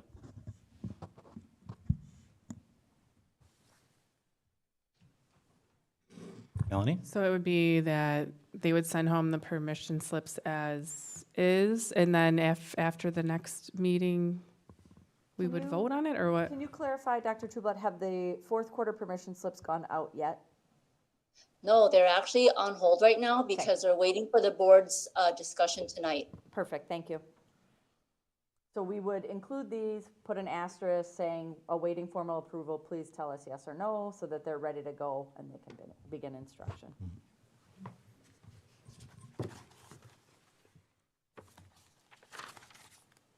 Right, well, as this is a discussion item, we know we're not taking action on this tonight. I think we should be prepared then at the next at the next board meeting, obviously, to tick through these and be ready to determine if it's a yes or a no on each of them. It sounds like administration will take care of sending out, I'm going to call it provisional permission slips, with the understanding and communication to parents that they may say yes to a book that ultimately may not Correct. be available, or it may. Correct. We can put together that information, capture that, lead them to, in fact, this discussion too. But again, we would never move forward with instructing in a book that the parents didn't approve of. I would like to share with you the complexity of this process, because even if students choose their top 1, 2s, we have to form groups. And if they don't get that option, we have to then redo them and regroup the students. And it's actually not as simple as you think, because we also have to have enough copies of each of these, remaining titles that are available. So I need you to know that it is not desirable. The time run is actually going to cause a lot of extra work that may be slightly confusing to the student, and certainly a little bit probably confusing to the parents, but mostly a lot of back work, hold backs from the teachers, because they will not do instruction until these groups are formed. That's just the bottom line. There isn't an in between there. Would there be a need to have a special meeting or anything to take action on it between now and the next board meeting? The board can consider that. It's a possibility. Board members? Are we able to do anything via, like, email voting? No. Okay. We can do a virtual meeting. But it has to be public with dialogue, Sure. opportunity for dialogue. Okay. Yeah. Is the board interested potentially in a special Yes. meeting for this single topic? Yes. Kurt, you look like you're reaching for your microphone. Before the 21st? Yeah, I guess this is not my last meeting, so I was gonna. He told you. That's why I was saving mine for the end, Kurt. Kurt, please go I wasn't ahead. gonna weigh in, but so I'm a hybrid. My comments are a hybrid. All for, we are a public school district. We have to be inclusive to everyone. There needs to be books, race, religion options, so on and so forth. I'm a strong proponent of not banning books, but I'm a strong proponent of not having swear words in books. If it can't be spoken in the hallway, I kind of agree with John. If it can't be on public TV, it shouldn't, writers shouldn't have the right to swear. So that's just me. I wrote a speech on swear words, how it can influence people away from the actual issue. And I know people speak like that, but let them hear that and figure it out through their family and through their friends. So I'm not in favor of some of these books because of their swear words, but I'm in favor of most all of them that I looked and read through, and I'm in favor of even more. So that's how I would, if there's a special board meeting, those are my thoughts. Thank you, Kurt. So speaking of board meetings, you have a board work session on Wednesday. The board is convening already at 5:45. Depending on your readiness as a board, when you'd want to schedule that, we could look at aligning to that. I have time to post that and get that out publicly. If we could meet before would be a little bit better, because I can have that meeting and close it, but I know that there were some issues with availability in that timing. Otherwise, my option is to kind of guess when that work session will end and put that there. But if we want to try and align it when the board is already convening for that work session, I could look at something of that nature. It really depends on the board and if you're ready to take action at that time. So I would defer that to the group. If Superintendent Wimmer is able to schedule that, I'll just generally look around to see if anyone, I'm seeing heads nodding, at least by what looks like a majority of folks. So why don't we aim for that and see how that would work? Now that would be a meeting instead of a work session. That meeting would be an action item, It's a separate agenda. right? And a separate meeting, so that work session's already posted and would be done separately. Remember at our last, we had our regular meeting and the work session and we separated them? So we would do that same thing. So I would just need to know, do you need me to try and schedule it, before that time at 5:45 start, or try and go for after? Speaking just for one after, I'm not sure others after, either after. Okay. Excellent. Why don't- Go ahead. Yep, I'll just, I heard a couple afters, just because in the interest of time, like, I need to know now, because I'm gonna post it immediately. So 5:45 is the start of the current work session. I would anticipate, I will know a little bit tomorrow, we do a test run, probably an hour and a half to 2 hours, and that puts us starting that meeting. I can always, put it at the hour and a half mark, and if we go long in the work session, I just can't start that meeting earlier. But I can certainly start later. run and a little bit later. Let's do that. So, okay, so I'm gonna go for an after time. I'll confirm that with our team tomorrow when we run through that, and I will get that posted right away tomorrow, so we meet all the posting deadlines. It would be a special meeting of the board. There would be no more public comment. There is no public comment period, so I would invite the public to reach out to board members prior to that, and then I will put them, I would dare say individually, for action, so that you can consider each one individually. So I'll just structure that as an individual. Does that work for the group? Nodding head, so that is what I will do. That would be a Wednesday meeting. Right. I think that's fine, as maybe we can, I'll save this for follow-up and communication afterwards, but wonder if at some point in the not-too-distant future, we can either have on a regular board item or as a work session, just talking about the process, the flow chart, so to speak. So we were talking about that. The committee members alluded to it. Their next meeting, remind me, Dr. Trueblood, you said on the 20th, your meeting? This is 19th, your meeting, and that is the work of that committee. We would anticipate after they clear that, whether they're ready for a full work session or they're ready for kind of an agenda item after they clear that. So we would see that come forward and we would schedule that piece to dig in more. So they are readying for that indeed. Oh, that'd be great, and I think either format is fine, whether it shows up at a regular board meeting or a work session. If the idea is we need more input and ideas and more construction, might be better set for a board work session, but we'll see what the committee comes up with then. All right. Good discussion. Anything else regarding discussion on these items before we move to our next agenda item? All right. Thank you, everyone, for sharing your thoughts. Appreciate it very much. We move. Oh, and also thank you, Dr. Trueblood, for joining us. We'll move to our next agenda item, and that is a 2024-2025 staffing plan. And Mr. Lenny Hansen, our Director of HR, is going to walk us through. Good evening. Good evening. I'll keep this relatively brief. We had a pretty lengthy presentation at our last meeting that went through the whole process of setting priorities and creating the staffing plan, which happens each year around this time of the year. Staffing is our largest budgetary expense, so it's obviously a really critically important task, but we spent a lot of time learning about that, so I'm going to give a quick overview. You'll see within board docs the draft staffing plan. It's around 20 pages long, as it usually is.